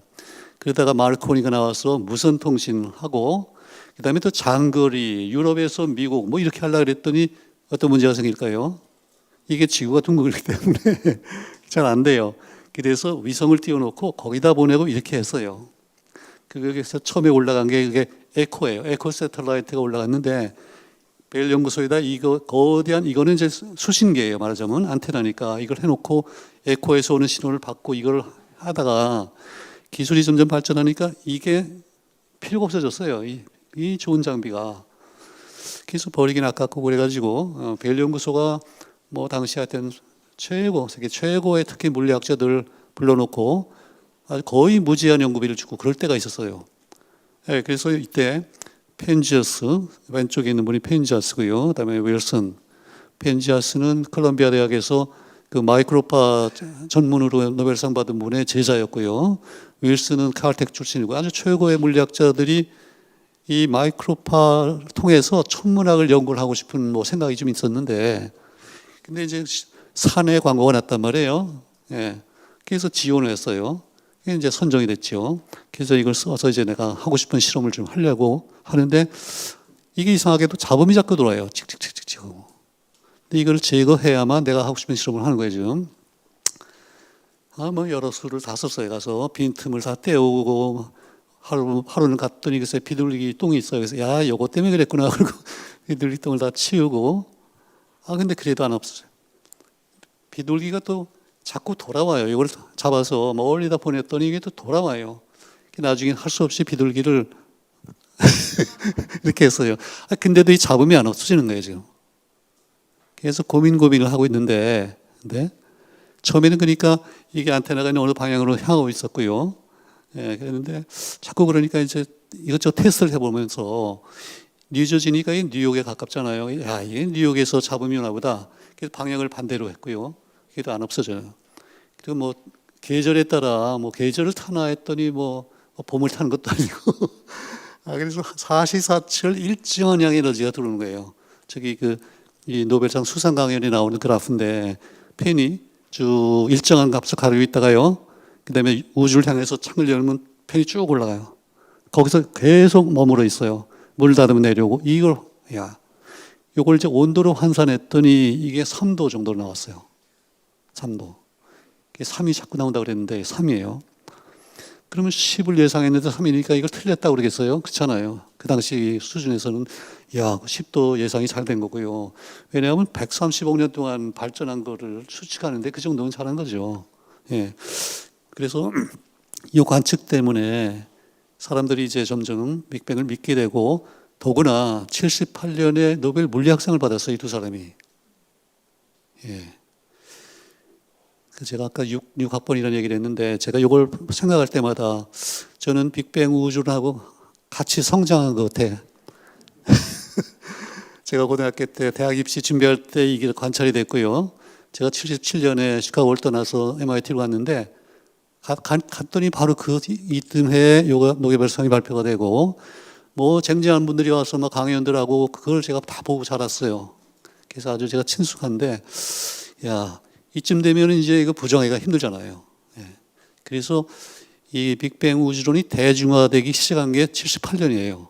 그다음에 뭐 신문에 잡지 또 일반 강연들. 예. 그러니까 1908년에서 출발해서 또 70년 걸렸네요. 그래서 이제 자리를 잡았고 이거를 보고서도 나는 빅뱅을 못 믿겠다는 사람은 그건 좀 뭐가 문제가 있는 사람이라고 보면 돼. 거기까지 지금 왔어요. 확립이 됐다 그거예요. 근데 이 정도 발견이 되면요, 반드시 어떤 후속 질문이 나와요. 그렇죠? 어떤 후속 질문이 가능할까요? 이 안테나는요, 근데 지금 복사니까 마이크로파 영역에서 파장이 조금씩 다르는 게 있잖아요. 근데 이거는 통신위성용이기 때문에 파장이 지금 고정이 돼 있어요. 우리 휴대폰도 사용하는 파장이 있잖아요. 그랬는데 궁금한 게 이게 그 주위에 마이크로파에서 그 주위를 조사해 보면 3도에 해당하는 어떤 특정한 소위 흑체 복사 스펙트럼이 나타날 건가 이게 궁금해요. 이게 또 어려운 단어가 하나 나왔는데 흑체 복사 스펙트럼은 뭐냐면요. 이렇게 흑채인데 어두운 새까만 물체인데 이게 온도가 낮으니까 이렇지요. 쇳덩어리가 있을 테고 온도를 쭉 올려서요 한 3,000도가 되면요, 예, 이렇게 빨간색이 돼요. 붉게 달아진단 말이에요. 그리고 한 6,000도가 되면 노랗게 돼요. 태양 표면이 저렇게 노랗게 보이는 이유가 6,000도이기 때문에 그래. 예. 그리고 별 중에도요 적색 거성이라는 게 있어. 그건 한 3,000도예요. 그러면 그거는 어느 단일 파장에서만이 아니라 그 주위에 이런 특정한 이런 스펙트럼이 나오잖아요. 그래서 아까 본 거는 선 스펙트럼이었고, 이거는 흑채 복사 스펙트럼. 이 두 가지가 과학에서 아주 중요한 두 가지 뭐 대립된다 그럴까? 서로 상보적인 그런 개념인데, 이게 나오냐? 왜냐하면 3도면요, 3도 해당하는 특정한 이 그래프의 모양이 나와야 돼요. 저 그래프를 잘 보시면요, 온도에 따라서 물론 온도가 더 높아지면 빛이 많이 나오는데 그걸로 그치는 게 아니라 이 스펙트럼의 모양 자체가 달라져요. 그렇죠? 그리고 제일 많이 나오는, 강하게 나오는 빛의 파장이 뭐냐? 그 파장이 점점 온도가 올라가면 단파장적으로 옮겨갈 거 아니겠어요? 예. 그래서 3도에 해당하는 특정한 그래프가 나올 건가 이게 궁금해요. 그래서 이 매더라고 하는 분이 거기에 이제 필요한 장비들을 한 10년에 걸쳐서 준비를 해가지고 아까 78년에 노벨상을 받았다고 그랬지요. 그리고 89년에 11년 걸려서 1989년에 코비라고 하는 위성이 이제 올라갔는데, 이거는 Cosmic Background Explorer예요. 그 백그라운드가 있다는 거는 펜저스 윌슨이 이미 발견을 했는데, 이게 이런 구체적으로 이런 모양을 가질까? 이게 또 궁금한 거예요. 만약에 봤더니 여러 파장에서 봤더니 이게 그래프가 틀리게 나온다. 그러면 펜저스 윌슨 자체가 또 흔들려요. 그래서 그걸 했고요. 그래서 아무튼 이분은 2006년에 이제 노벨 물리학상을 받는데, 그 배경 복사로 78년에 상이 한번 나왔고, 한 30년 후에 2006년에 또 한 번 상이 나왔어요. 거의 뭐 확실한 거죠. 근데 이 그래프를 이제 이게 수상강연에서 저거 보여주는 슬라이드인데, 거기 보면 점들이 한 몇십 개, 거의 한 100개 정도 있는데, 이게 전부 지금 관측한 값이에요. 여러 그 파장에서 관측한 값이고, 그걸 연결한 그 실선이 있는데, 요거는 이 흑채 복사의 이론에 따라서 계산해낸 그래프예요. 과학의 역사 이렇게 잘 맞는 거 본 적이 없어요. 이게 놀라운 아주 정밀한 과학이에요. 그래서 이때부터 그 우주론이 이제 정밀한 과학이 됐다고 그렇게 얘기를 해요. 예. 그게 하나 있고요. 또 하나 이제 궁금한 게, 아까는 벨 연구소에 그걸 가지고 사방 모든 방향으로 이렇게 봤는데 3도의 에너지가 균일하게 나왔을 것 같아요. 조금씩 다른 걸 검출했을 것 같아요. 그 당시 기술로. 근데 3이라고 그랬잖아요. 제가 3.001이라면 모르지만은 3이라고 그럴 때는 이 숫자가 하나밖에 안 된다 그거예요. 그래서 3 그리고 실제로요 플러스 마이너스 1 그렇게 얘기를 했어요. 그때 오차가 꽤 있은 거예요. 근데 어쨌든 그래서 그거는 우리가 등방성이라 그래요. 등방성을 봤는데 그때는. 근데 생각해 보니까 이게 우주가 배경 복사가요 어느 부분이나 완전히 같으면 안 될 것 같아. 왜 그렇겠어요? 현재 우주를 보니까 이렇게 별과 은하가 여기저기 있고 그 사이에 텅 빈 공간이 있잖아요. 이런 엄청난 차이가 생겼는데, 처음에 만약 완전히 같았다 그러면 어느 쪽으로 뭐가 몰려들 이유가 없잖아요. 완전히 같았다 그러면. 그렇죠? 그래서 약간의 비등방성이 있으리라는 예측을 또 해요. 그래서 요 스무트라고 하는 분은 그런 거를 볼 수 있는 장비를 또 개발해 가지고 같은 코비 위성에 두 개가 같이 장비가 올라가서 같이 이제 실험을 하는 거예요. 그리고 몇 년 후에 이제 결과를 보내왔는데, 그게 바로 저렇게 흑채 복사 스펙트럼을 증명을 했고요. 그다음에 요게 아주 과학에서 아주 유명한 지금 사진이 됐는데, 저기 빨강하고 파랑이면 여러분 여름하고 겨울 그 정도 차이 같죠? 그게 아니고 저 차이가 그저 0.001도 그 정도 차이예요. 그러니까 아까는 그래서 3도라고 얘기했는데, 이렇게 했더니 일단 저 흑채 복사를 저렇게 정확히 맞추려면요 온도가 몇 도인가를 이 숫자 4자리 5자리까지 맞춰요. 왜냐하면 조금만 틀리면 그래프가 틀려버리거든요. 그래서 저기서 2.715 거기 보일 거예요. 그렇게까지 정확히 연결됐는데 바를륨하면 3은 3이잖아요. 그렇죠? 그랬는데 그 2.715 내에서도 끝자리에 1 정도 차이가 미세하게 차이가 있다는 거예요. 그걸 잡아낸 거예요. 이것도 깜짝 놀랄 일이죠, 진짜로. 야, 진짜 현대과학이 여기 왔다는 게 놀라운 일이에요. 그래서 이 두 사람이 2006년에 이제 공동 수상을 했고요. 그렇죠? 흑체 복사와 또 비등방성, 우주 배경 복사의 비등방성. 아유, 그것도 좀 어려운 얘기죠. 그래도 굉장히 중요한 얘기고, 이렇게 되니까 아까 펜저스 윌슨 때만 해도 뭐 이미 빅뱅은 확립이 됐다고 보는데, 이거는 뭐 그보다 한 수도 없던 거예요. 지금 이제 부정할 길이 없게 됐어요. 그러니까 이것도 굉장히 이제 중요한 발전이고, 여기에도 또 엄청난 정보들이 있는데, 이게 인간이 찍어낸 가장 멀리 있는 천체의 사진이에요. 아까 뭐 몇만 광년, 안드로메다 200만 광년 그랬는데 이번은 130억이에요. 우주의 나이가 138억이라고 그랬으니까 이거는 거의 우주 끝까지 본 거예요, 지금. 이게 지구상에서는 이거 못 보고요. 대기권을 벗어나서 허블 우주망원경이 찍어낸 사진인데, 그래서 이게 제목이 허블 얼트라 딥 필드예요. 최대한 멀리까지 봤다 이거예요. 예. 자, 그런데 여기 보시면 이제 은하들이 여러 개 보이잖아요. 예. 아까 전반부에서 여러분 배우신 걸로 봤을 때 저 은하들이 지금 뭐 어떻게 하고 있다는 걸 우리가 상상할 수 있어요? 저 은하들이 그냥 정지해 있는 거예요? 움직이는 거죠. 그냥 움직이는 게 아니라 우리로부터 멀어져 가는 거예요. 저 정도 멀리 있으면 엄청난 속도로 멀어지는 거예요. 그래서 아까 전체의 거리 재는 방법을 두 가지 소개했는데, 변광성으로도 못 재는 게 또 있겠죠. 왜냐하면 변광성은 단일별이기 때문에 아주 멀면 그 단일별이 안 보일 거 아니에요. 그래서 은하를 놓고 얘기할 때는 이제는 그거 안 돼요. 그래서 세 번째 방법이 있는데 그게 바로 허블 법칙이에요. 이해가 되시죠? 그래서 멀리 있는 은하에서 그 빛, 이번엔 단일별이 아니라 은하 전체의 빛을 받아가지고 그 스펙트럼이 얼마나 편의했나를 보는 거예요.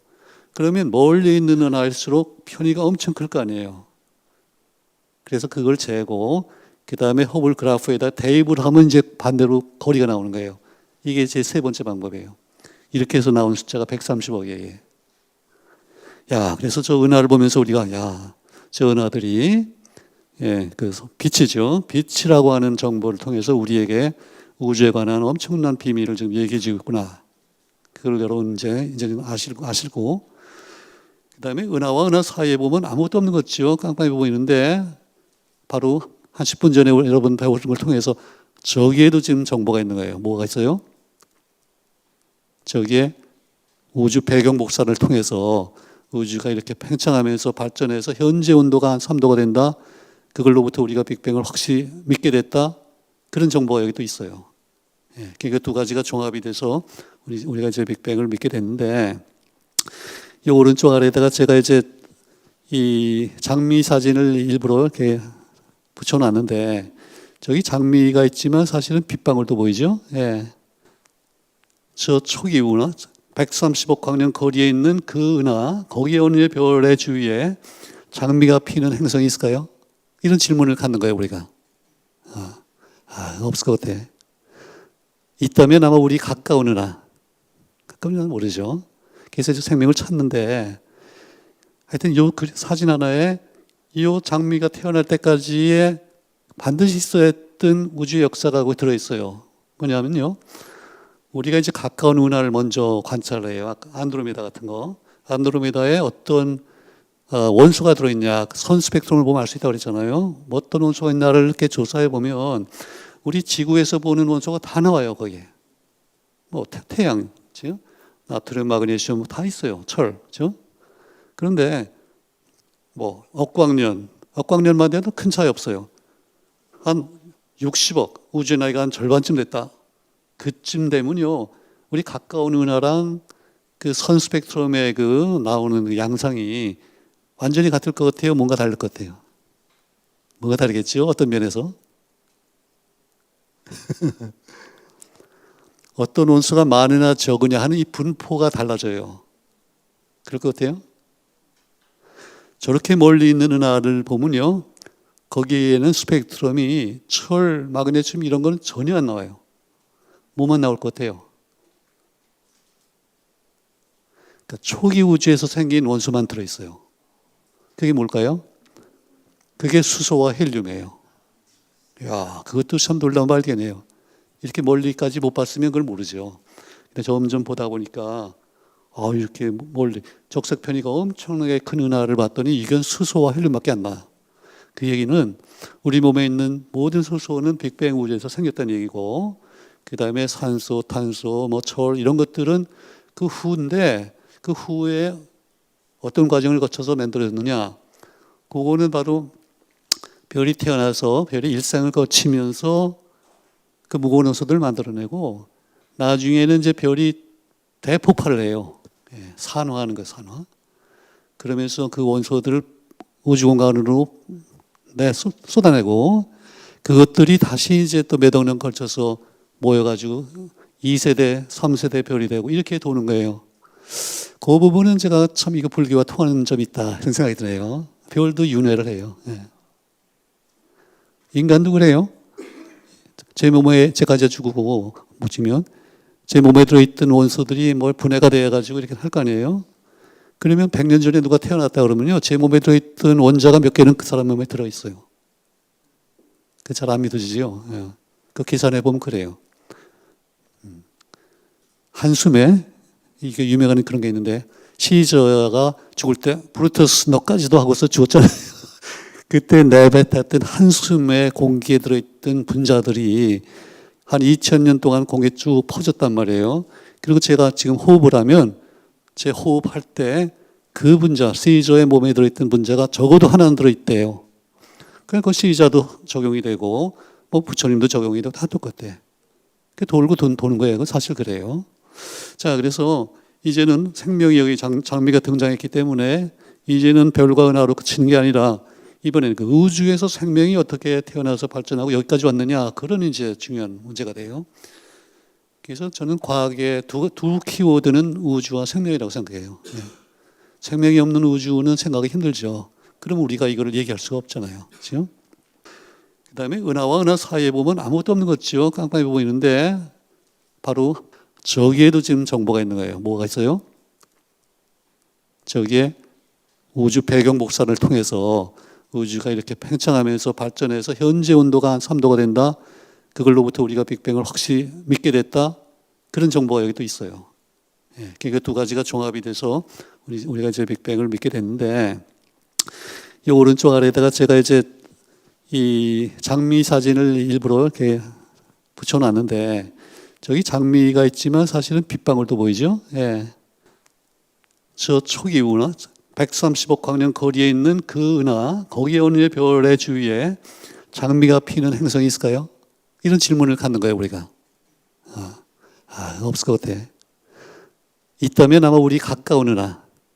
가까운 은하는 모르죠. 그래서 생명을 찾는데, 하여튼 요 사진 하나에 이 장미가 태어날 때까지의 반드시 있어야 했던 우주 역사가 거기 들어있어요. 뭐냐면요, 우리가 이제 가까운 은하를 먼저 관찰을 해요. 안드로메다 같은 거. 안드로메다에 어떤 원소가 들어있냐, 선 스펙트럼을 보면 알 수 있다고 그랬잖아요. 어떤 원소가 있나를 이렇게 조사해 보면 우리 지구에서 보는 원소가 다 나와요, 거기에. 태양, 그렇죠? 나트륨, 마그네슘 다 있어요. 철, 그렇죠? 그런데 억광년만 돼도 큰 차이 없어요. 한 60억, 우주의 나이가 한 절반쯤 됐다. 그쯤 되면요, 우리 가까운 은하랑 그 선 스펙트럼의 그 나오는 그 양상이 완전히 같을 것 같아요? 뭔가 다를 것 같아요? 뭐가 다르겠죠? 어떤 면에서? 어떤 원소가 많으나 적으냐 하는 이 분포가 달라져요. 그럴 것 같아요? 저렇게 멀리 있는 은하를 보면요, 거기에는 스펙트럼이 철, 마그네슘 이런 건 전혀 안 나와요. 뭐만 나올 것 같아요? 그러니까 초기 우주에서 생긴 원소만 들어있어요. 그게 뭘까요? 그게 수소와 헬륨이에요. 야, 그것도 참 놀라운 발견이에요. 이렇게 멀리까지 못 봤으면 그걸 모르죠. 근데 점점 보다 보니까 이렇게 멀리 적색 편이가 엄청나게 큰 은하를 봤더니 이건 수소와 헬륨밖에 안 나.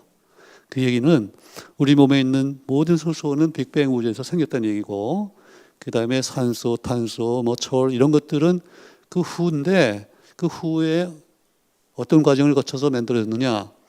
그거는 바로 별이 태어나서 별이 일생을 거치면서 그 무거운 원소들을 만들어내고 나중에는 이제 별이 대폭발을 해요.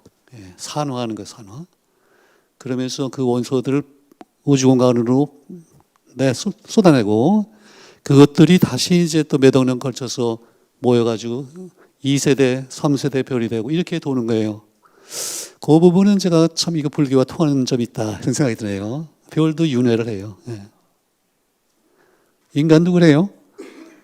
제 몸에 제가 이제 죽고 묻히면 제 몸에 들어있던 원소들이 뭘 분해가 돼가지고 이렇게 할 거 아니에요.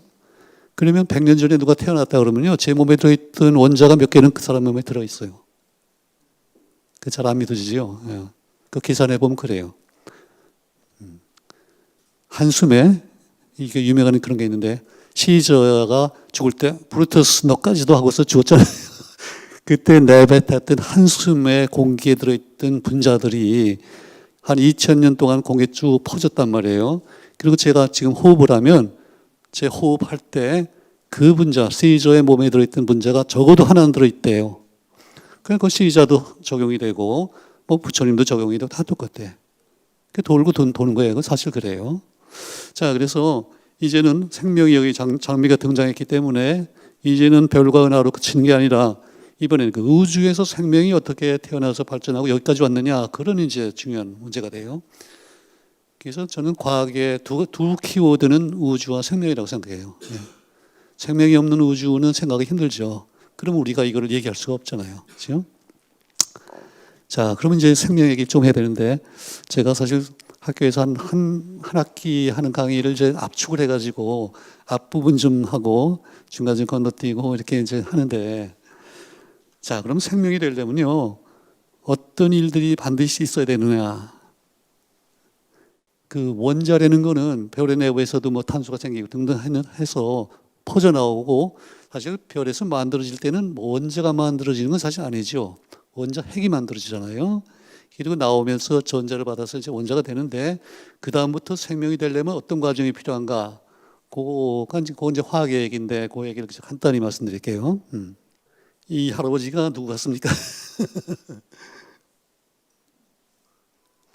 뭐 공자일 수도 있고 맹자일 수도 있는데 도생일 그런 거 보니까 그렇죠? 도교예요. 노자예요. 노자. 노자의 도덕경에 보면요. 도생일, 일생이, 이생삼, 삼생사가 아니고 삼생은 만물이에요. 그렇죠? 신기하죠?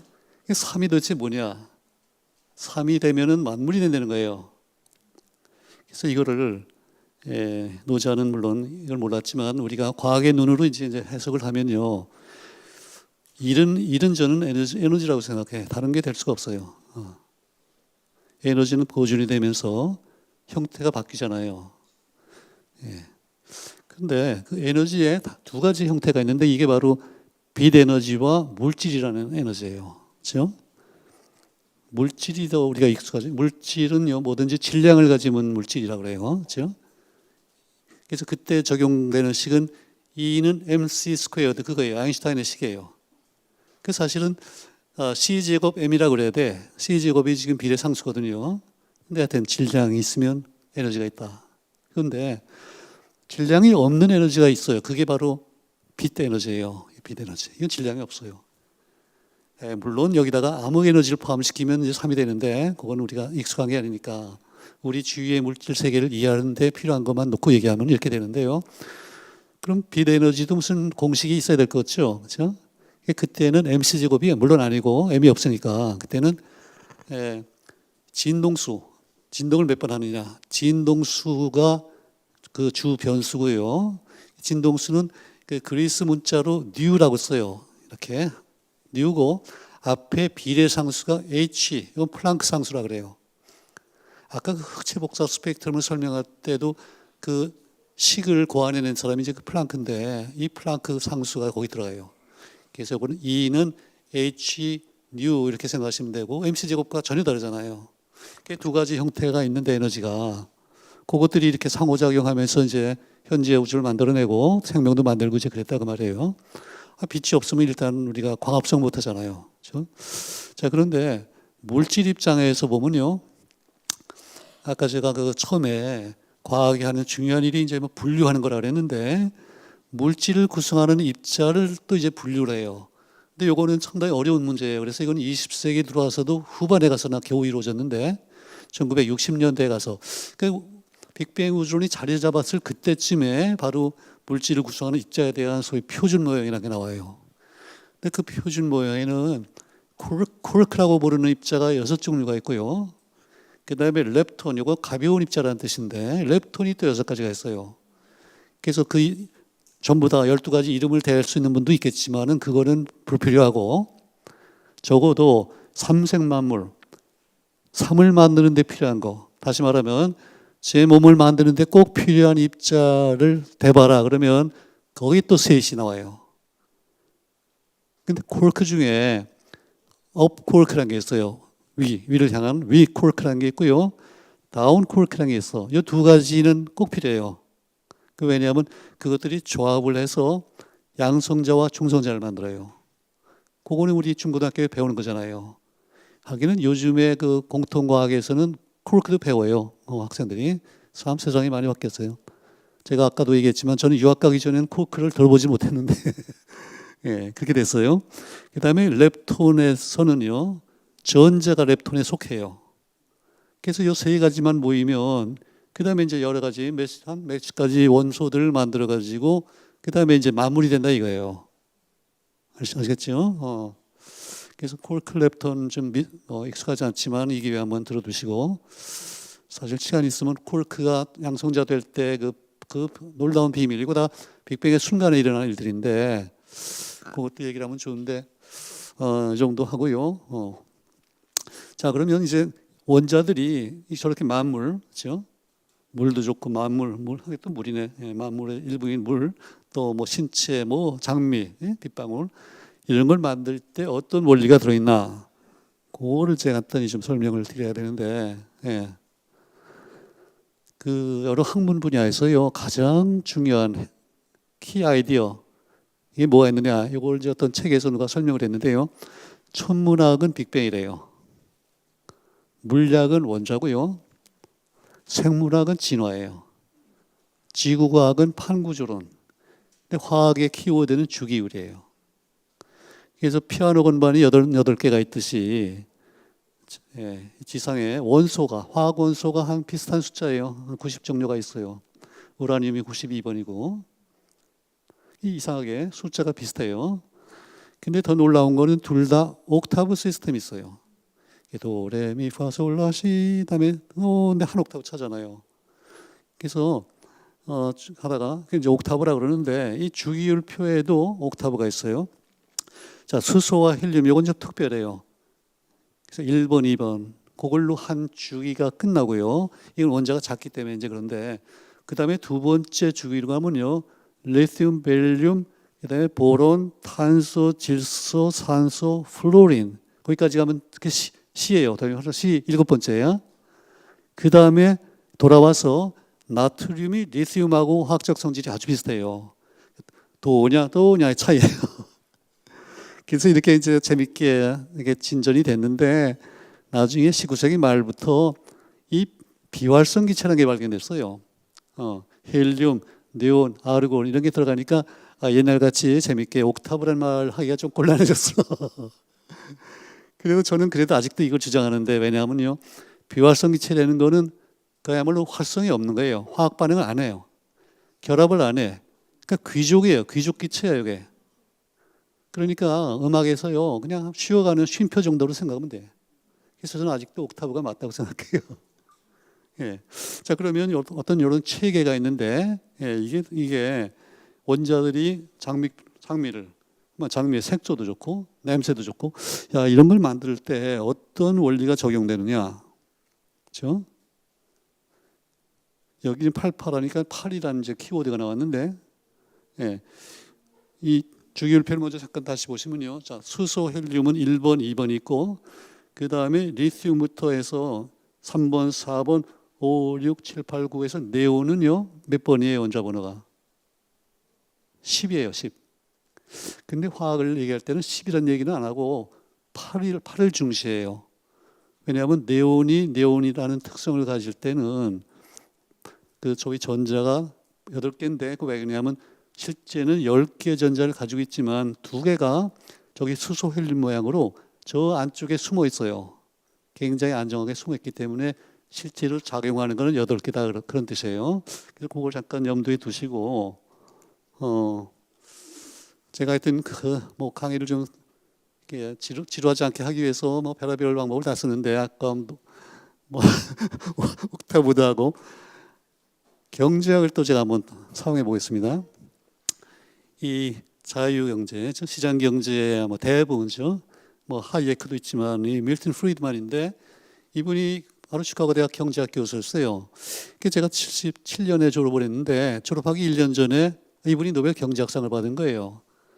그래서 어느 날 이분이 학교 서적부에서 서점에서 자기 책들을 쌓아놓고 사인회를 한 거예요. 오늘같이. 제가 그날 두꺼운 책은 뭐 별로 이렇게 생각이 안 나고 굉장히 얄팍하면서 재밌어 보이는 책이 있어 이게. 표지가 이거예요. Free to choose예요. 선택의 자유라는 거예요.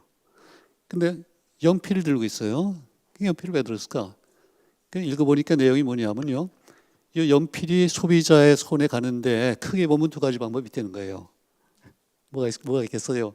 한 방법은 정부가 나서가지고 당신 가서 고무를 가져오시오, 뭐 흑연을 가져오시오, 나무를 가져오시오, 만드시오, 갖다 파시오 이런 방법이 있고 또 뭐가 있을까요? 나머지는 자유를 주는 거예요. 각자 알아서 각자 자기가 잘하는 걸 하라 이거예요. 그렇죠? 어느 쪽이 더 싸게 좋은 연필이 소비자의 손에 들어갈까요? 너무 뻔하죠. 예, 이게 시장 경제예요. 이분이 그건데 제가 그 얘기를 왜 하냐면 아까 네온이 네온이고 헬륨이 헬륨이고 이렇게 귀족 기체가 되는 게 그게 다 안정하기 때문에 그래. 경제 활동 안 되는 게 남을 위해서 하는 게 아니에요. 예, 아담 스미스도 그랬잖아요. 이거 결국 내가 돈 벌어서 아주 좀 천하게 얘기하면 내가 편하겠다 이거예요. 근데 그게 나쁜 게 아니다 이거예요. 그런 원리 때문에 세상이 돌아가는 거예요. 근데 이게 원자의 세계도 적용된다 그거예요. 자, 그래서 화학에서는 옥텟 규칙이라는 말이 있는데 8이에요. 8. 아까 네온이 10번인데 2는 빠지고 8이 중요하단 말이죠. 예. 그래서 네온이 아닌 것들은요. 전자를 주거나 받거나 이런 식으로 해서 8이 되려고 노력하는 거예요. 그래서 안정화가 되는 거예요. 근데 그게 가장 명쾌하게 보이는 게 뒤로 가면 이제 숫자가 커지니까 이 수소가 헬륨이 되는 경우를 보면 그게 너무나 명백해요. 자, 수소는 1번이고 전자가 하나가 있어요. 근데 헬륨 같이 전자가 2개가 돼야지 이게 귀족이 된단 말이야.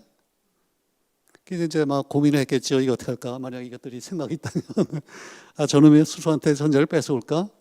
그러면 자기는 2개가 되지만 저쪽은 빨가벗잖아요.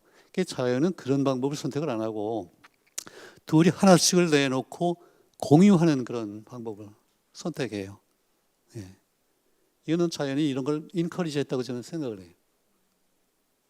싸우고 뭐 뺏어오지 말고 나도 내놓고 너도 내놓고 공유하라 이거야. 공유경제. 그렇죠? 자, 그런데 이 둘이 빠졌다는 게 결국은 여기서 나오는데 이 옥텟 그랬는데요. 옥자가 들어가는 거예요. 우리가 알 만한 게 뭐 문어도 있고 옥토퍼스도 있고 팔각형 옥타곤도 있고 많은데 옥토버가 있어요. 옥토버. 근데 옥토버는 10월이란 말이에요. 그래서 제가 어느 날 깨달았어. 아, 이게 그렇구나.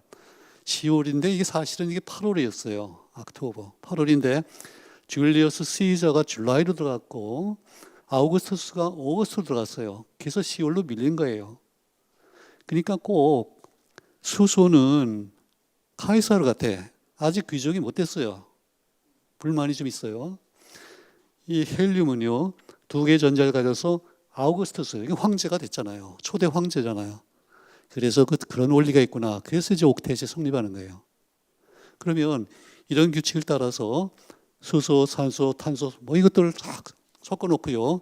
너희들끼리 적당히 섞어서 반응해서 한번 생명을 만들어 봐라. 그러면 어떤 일들이 벌어졌을까 과거에 그걸 이제 우리가 얘기를 해보자 그거예요. 아시겠죠? 예. 자, 이번엔 그러면 음악으로 넘어갑니다. 진짜 음악이에요.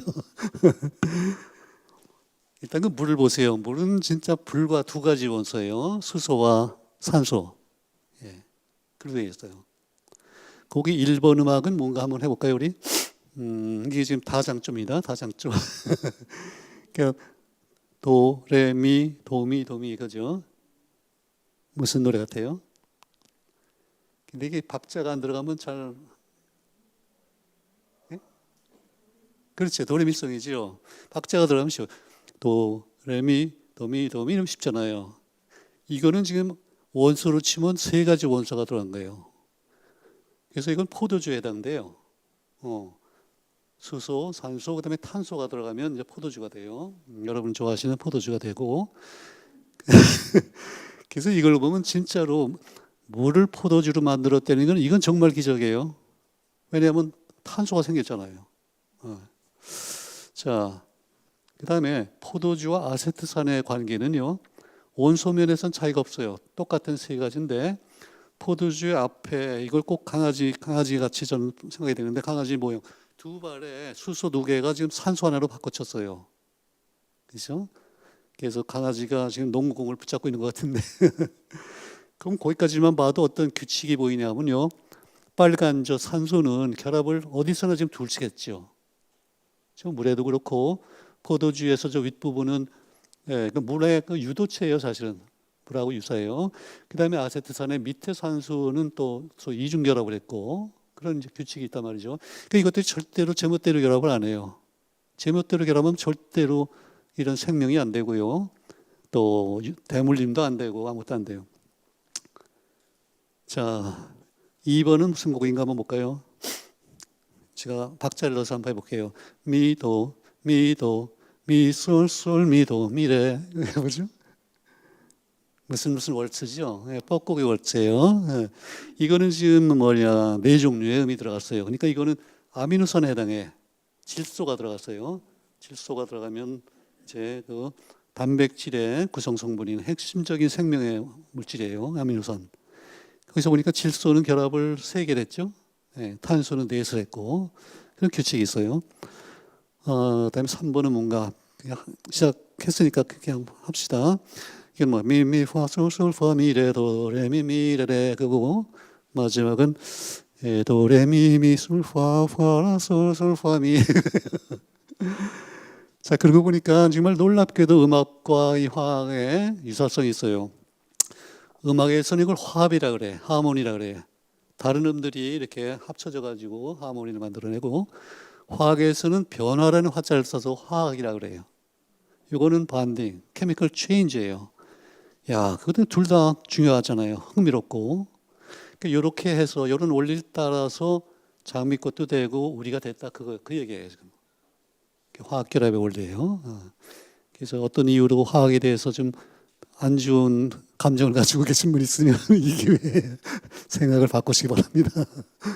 예, 화학이 생명의 아주 필수적인 요소예요. 자, 그러면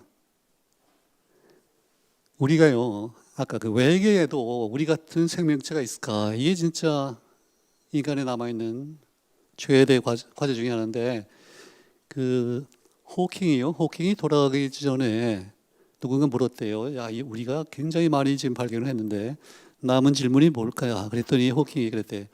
이 외계에도 진짜 생명체가 있을까? 이게 아마 마지막 문제일 것 같다. 그랬대요. 그래서 74년에 인간이 외계에다가 어떤 신호를 보낸 적이 있어요. 이게 또 마이크로파예요. 마이크로파에다 어떤 정보를 실어서 보냈는데, 근데 이제 광속으로 가요. 그리고 우리 연안에서 걔도 좀 오래 나이가 좀 먹었을 만한 별로 보내는 거예요. 그래야지 이제 거기도 시간이 좀 필요하니까. 근데 그게 3만 5천 광년 거리에. 그럼 가는데 3만 5천 년이 걸린다는 거예요. 거기서 받고 즉시 회답을 보냈다 그러면 또 3만 5천 년이 걸리고. 저거 이제 우리 RSV 인터스텔라 메시지라고 그러는데 저기에서요 제일 위에 흰색으로 나온 게 이 오른쪽에서 왼쪽으로 읽어가게 돼 있어요. 그 왜 그런지 잘 모르겠는데요. 이게 1부터 10까지의 숫자예요. 이걸 이진법을 해서 만들었는데, 예, 그러니까 1이 그럼 막대기고 이렇게 되어 있는데요. 저거를 보낼 때는 외계에다가 이제 이렇게 얘기하는 거예요. 너희들도 뭐 수학을 좀 하겠지? 우리도 영수국 열심히 한다. 뭐 그 얘기하는 거예요. 근데 그 다음에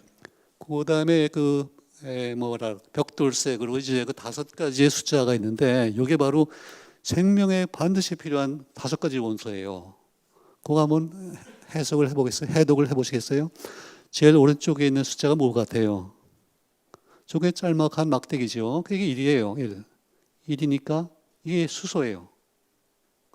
그 다음에 두 번째는 6이에요. 6이니까 뭐죠? 탄소예요. 탄소. 그 다음에 7번인 질소, 8번인 산소. 그러니까 이주기에 중요한 원소들이 3가지나 있어요.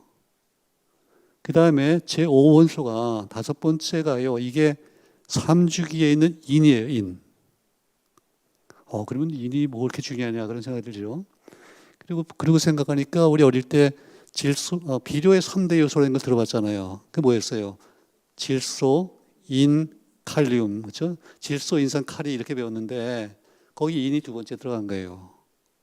인이 바로 이 DNA를 만드는데 필수적으로 필요한 거. 네. 하여튼 그걸 적었고요. 그 다음에 녹색으로 된 요거는요. 잘 보시면 이 양쪽 끝에 이 칼럼이 똑같아요. 언뜻 보면 잘 모르겠는데 그게 뭐냐면 DNA 이중나선에서 이게 나선에 해당하는 거예요. 같아요. 근데 가운데 그 4가지가 있는데 요거 내가 조금씩 달라요. 이게 바로 DNA 염기라고 그러는 있죠. 아데닌, 구아닌, 사이민, 사이토신이라고 그러는 그 4가지인데 그 조금씩 다르잖아요. 그래서 요게 지금 유전 정보를 기록하고 있는 알파벳이에요. 생명의 알파벳가 바로 그거예요. 그걸 이제 적어 보내는 거예요.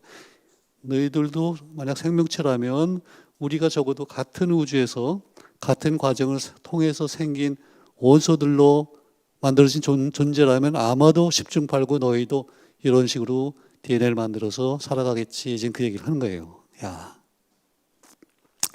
그리고 이제 그 다음에는 이렇게 나선 모양이 있고, 그 밑에는 인간의 모양이 있고, 뭐 키가 얼마쯤 된다, 뭐 그런 게 좀 있는데, 그 다음에 이렇게 마지막에는 전파 천문대 모양이 있고요. 그 사이에 오른쪽에 큰 이 사각형이 있고 왼쪽으로 쭉 가다가 3번째가 살짝 올라가 있잖아요. 이거 뭘 것 같아요? 이게 지금 우리가 신호를 어디서 보내고 있다 지금 그 얘기를 하는 거예요. 태양계예요, 태양계. 야, 그럼 저걸 어떻게 이해했을까? 참 궁금하죠? 예, 근데 제가 이 로댕의 작품을 참 얘기 안 할 수 없는 게 이거 한번 해보세요, 여러분. 해보면 이게 안 돼요. 자기 손으로는 안 돼요. 옆에 분하고 해야 돼. 이걸 우리가 상보적이라 그래. 서로 보완을 해야 돼요. 근데 이게 DNA의 아주 핵심이에요. DNA 구조가 53년에 이제 워슨 크릭이 이걸 제안을 했는데 이게 알고 보니까 바깥쪽에 그 골격이 있고요. 가운데 정보가 들어있는데 두 정보가 상보적이에요. A가 있으면 이쪽에 T가 있고요.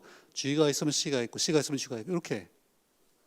근데 이게 이 로댕의 작품이랑 무슨 상관이 있냐? 로댕이 저 대성전이라고 이름 붙인 요 조각에 해설을 달았는데 이게 DNA랑 관련이 좀 있어 보이죠? 일단 모양이 비슷하잖아요. 대성당에서 중요한 거는 이 골격일까요? 아니면 골격이 만들어내는 공간일까요? 그 얘기하는 거예요, 지금. 뭐 벽도 있다, 이거 기둥도 있는데 그게 중요한 게 아니라는 거예요. 공간이 중요하다는 거예요. 공간이 있어 와서 참여도 하고 할 거 아니에요.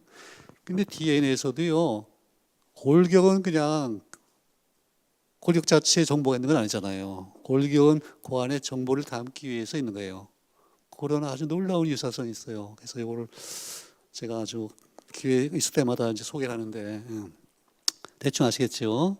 그래서 이제 이런 원리를 따라서 유전 정보가 이제 기록이 되고 하다가 결국은 인간 모든 생명체가 그렇지만 특히 인간의 경우에 그 일생을 살아가는데 해야 되는 일이 2가지가 있어요. 생육하고 번성하다 그랬어요. 생육은 태어나서 일생 동안 살아가는 거예요. 그렇죠? 자라고.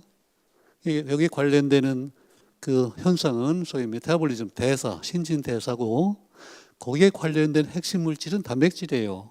아까 봤던 아미노산들이 모여가지고 단백질을 만드는데 그걸로 끝나면 안 돼요.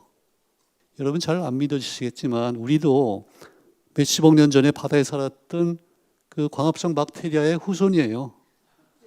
정말이에요? 네. DNA 조사하면 그 다 연관 관계가 다 나와요. 자, 그래서 DNA와 단백질 이런 이제 중요한 두 가지 원리가 있다. 예. 다시 아인슈타인으로 돌아가서 아인슈타인이 이런 재밌는 얘기를 했어요. The most incomprehensible thing about the universe. 이게 이제 주어예요. 우주에 관해서 가장 이해가 안 되는 것은 is that it is comprehensible. 우주가 이해가 된다는 거다 그거예요. 야, 그거 참 재밌는 말이죠. 여러분 우주를 한 2시간 전보다 많이 이해하셨죠? 여러분하고 아인슈타인하고 누가 우주를 더 많이 이해했을 것 같아요? 그러면 당연히 여러분이. 아인슈타인이 1955년에 들어갔어요. 그러니까 이분은 우주 배경 복사를 들어도 못 본 사람이에요. 빅뱅이란 말은 아마 알아들었겠죠. 그래도 우주가 빅뱅으로 시작했다는 것을 확신을 가지고, 더구나 53년에 뭐 DNA 구조가 나오고 그랬기 때문에 뭐 그런 거 전혀 모르고 죽은 사람인데 어떻게 건방지게 저런 얘기를 했나 나는 이해가 잘 안 가요. 어쨌든 뭐 이해를 우리가 많이 하는 건 사실이고, 예, 그런 일이 결국은 우리가 이렇게 지능을 가진 이런 존재이기 때문이고, 그리고 특히 최근에 한 100년 사이에 발전을 통해서 여기까지 왔다 그 얘기입니다. 그래서 우주 전체 역사를요 하나의 이제 드라마로 볼 수 있는데, 출발은 물론 빅뱅이고요. 초기 우주에 아주 급격한 입자들의 진화가 있어요. 아까 얘기한 쿼크로부터 뭐가 바뀌고, 그 다음에 별도 또 태어나서 진화를 해요. 주계열성, 적색거성 이걸 거치면서 그 여러 가지 원소를 만들어낸다고 그랬잖아요. 예. 그리고 뒤로 가면요, 최근에 한 몇만 년, 또 몇십만 년에 걸친 인류의 진화가 있어요. 우리 조상으로부터. 그 중에 특히 최근 100년이 중요하다는 얘기를 제가 지금 강조를 했고요.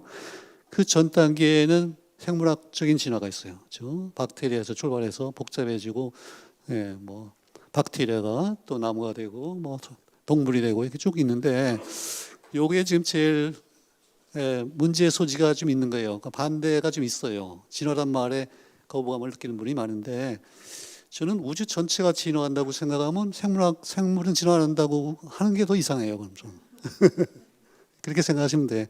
근데 제가 강조하고 싶은 건 이 전체의 5단계의 진화 중에 중심, 거기에 가운데 토막에 해당하는 게 제가 화학자로서 얘기하는 건데, 이게 화학적 진화예요. 그러니까 생명체가 아닌 무생물이었던 단순한 분자들로부터 아미노산 같은 게 생긴 거, 이거 굉장한 변화예요. 그리고 그게 꼭 있어야만 그 다음에 생명이 태어나서 진화한다. 그러고 보니까 5단계 진화가 있는데, 이 전체가 하나의 놀라운 드라마인데요. 야, 이런 드라마의 플롯을 우리가 지금 이해했다는 거잖아요. 그리고 여기에도 또 기승전결이 있어요. 예, 기는 뭘까요? 빅뱅이 기예요. 시작이 기고, 승은 그 빅뱅의 정신을 계승해가지고 입자들이 태어나고 쭉 하는 게 있고요. 여러분 생각에 전은 뭘 것 같아요? 획기적인 전환이니까 무생물에서 생물로 가는 거, 이게 저는 전이라고 생각해요. 그 다음에 뭐 일단 생물이 태어나고 뭐가 된다, 그거는 그건 어떻게 보면 대수롭지 않은 거예요. 예. 마지막으로요, 예, 결은 뭘까요? 결. 우리 자신이 결이에요. 예, 우리 자신이 결이에요. 그 100년의 역사를 통해서 우리가 알게 됐는데, 우리가 100년 전에 태어났다면 이걸 모르고 죽었을 거 아니에요. 50년 전도 마찬가지예요. 근데 불과 50년 사이에 이게 확립이 됐고, 이제 학교에서 얘기하게 됐고, 일반 대중에게까지 이 정도 수준에서 얘기할 수 있다는 거, 저는 정말 제가 행운하라고 생각해요. 예. 이걸 제가 거기 앉아서 들었어도 행운하지만은요, 이걸 조금 먼저 공부해서 얘기할 수 있는 게, 제가 이런 특권을 누린다는 게 믿어지지가 않아요, 저는. 그렇죠? 자, 그래서 이걸로 끝내겠습니다. 감사합니다.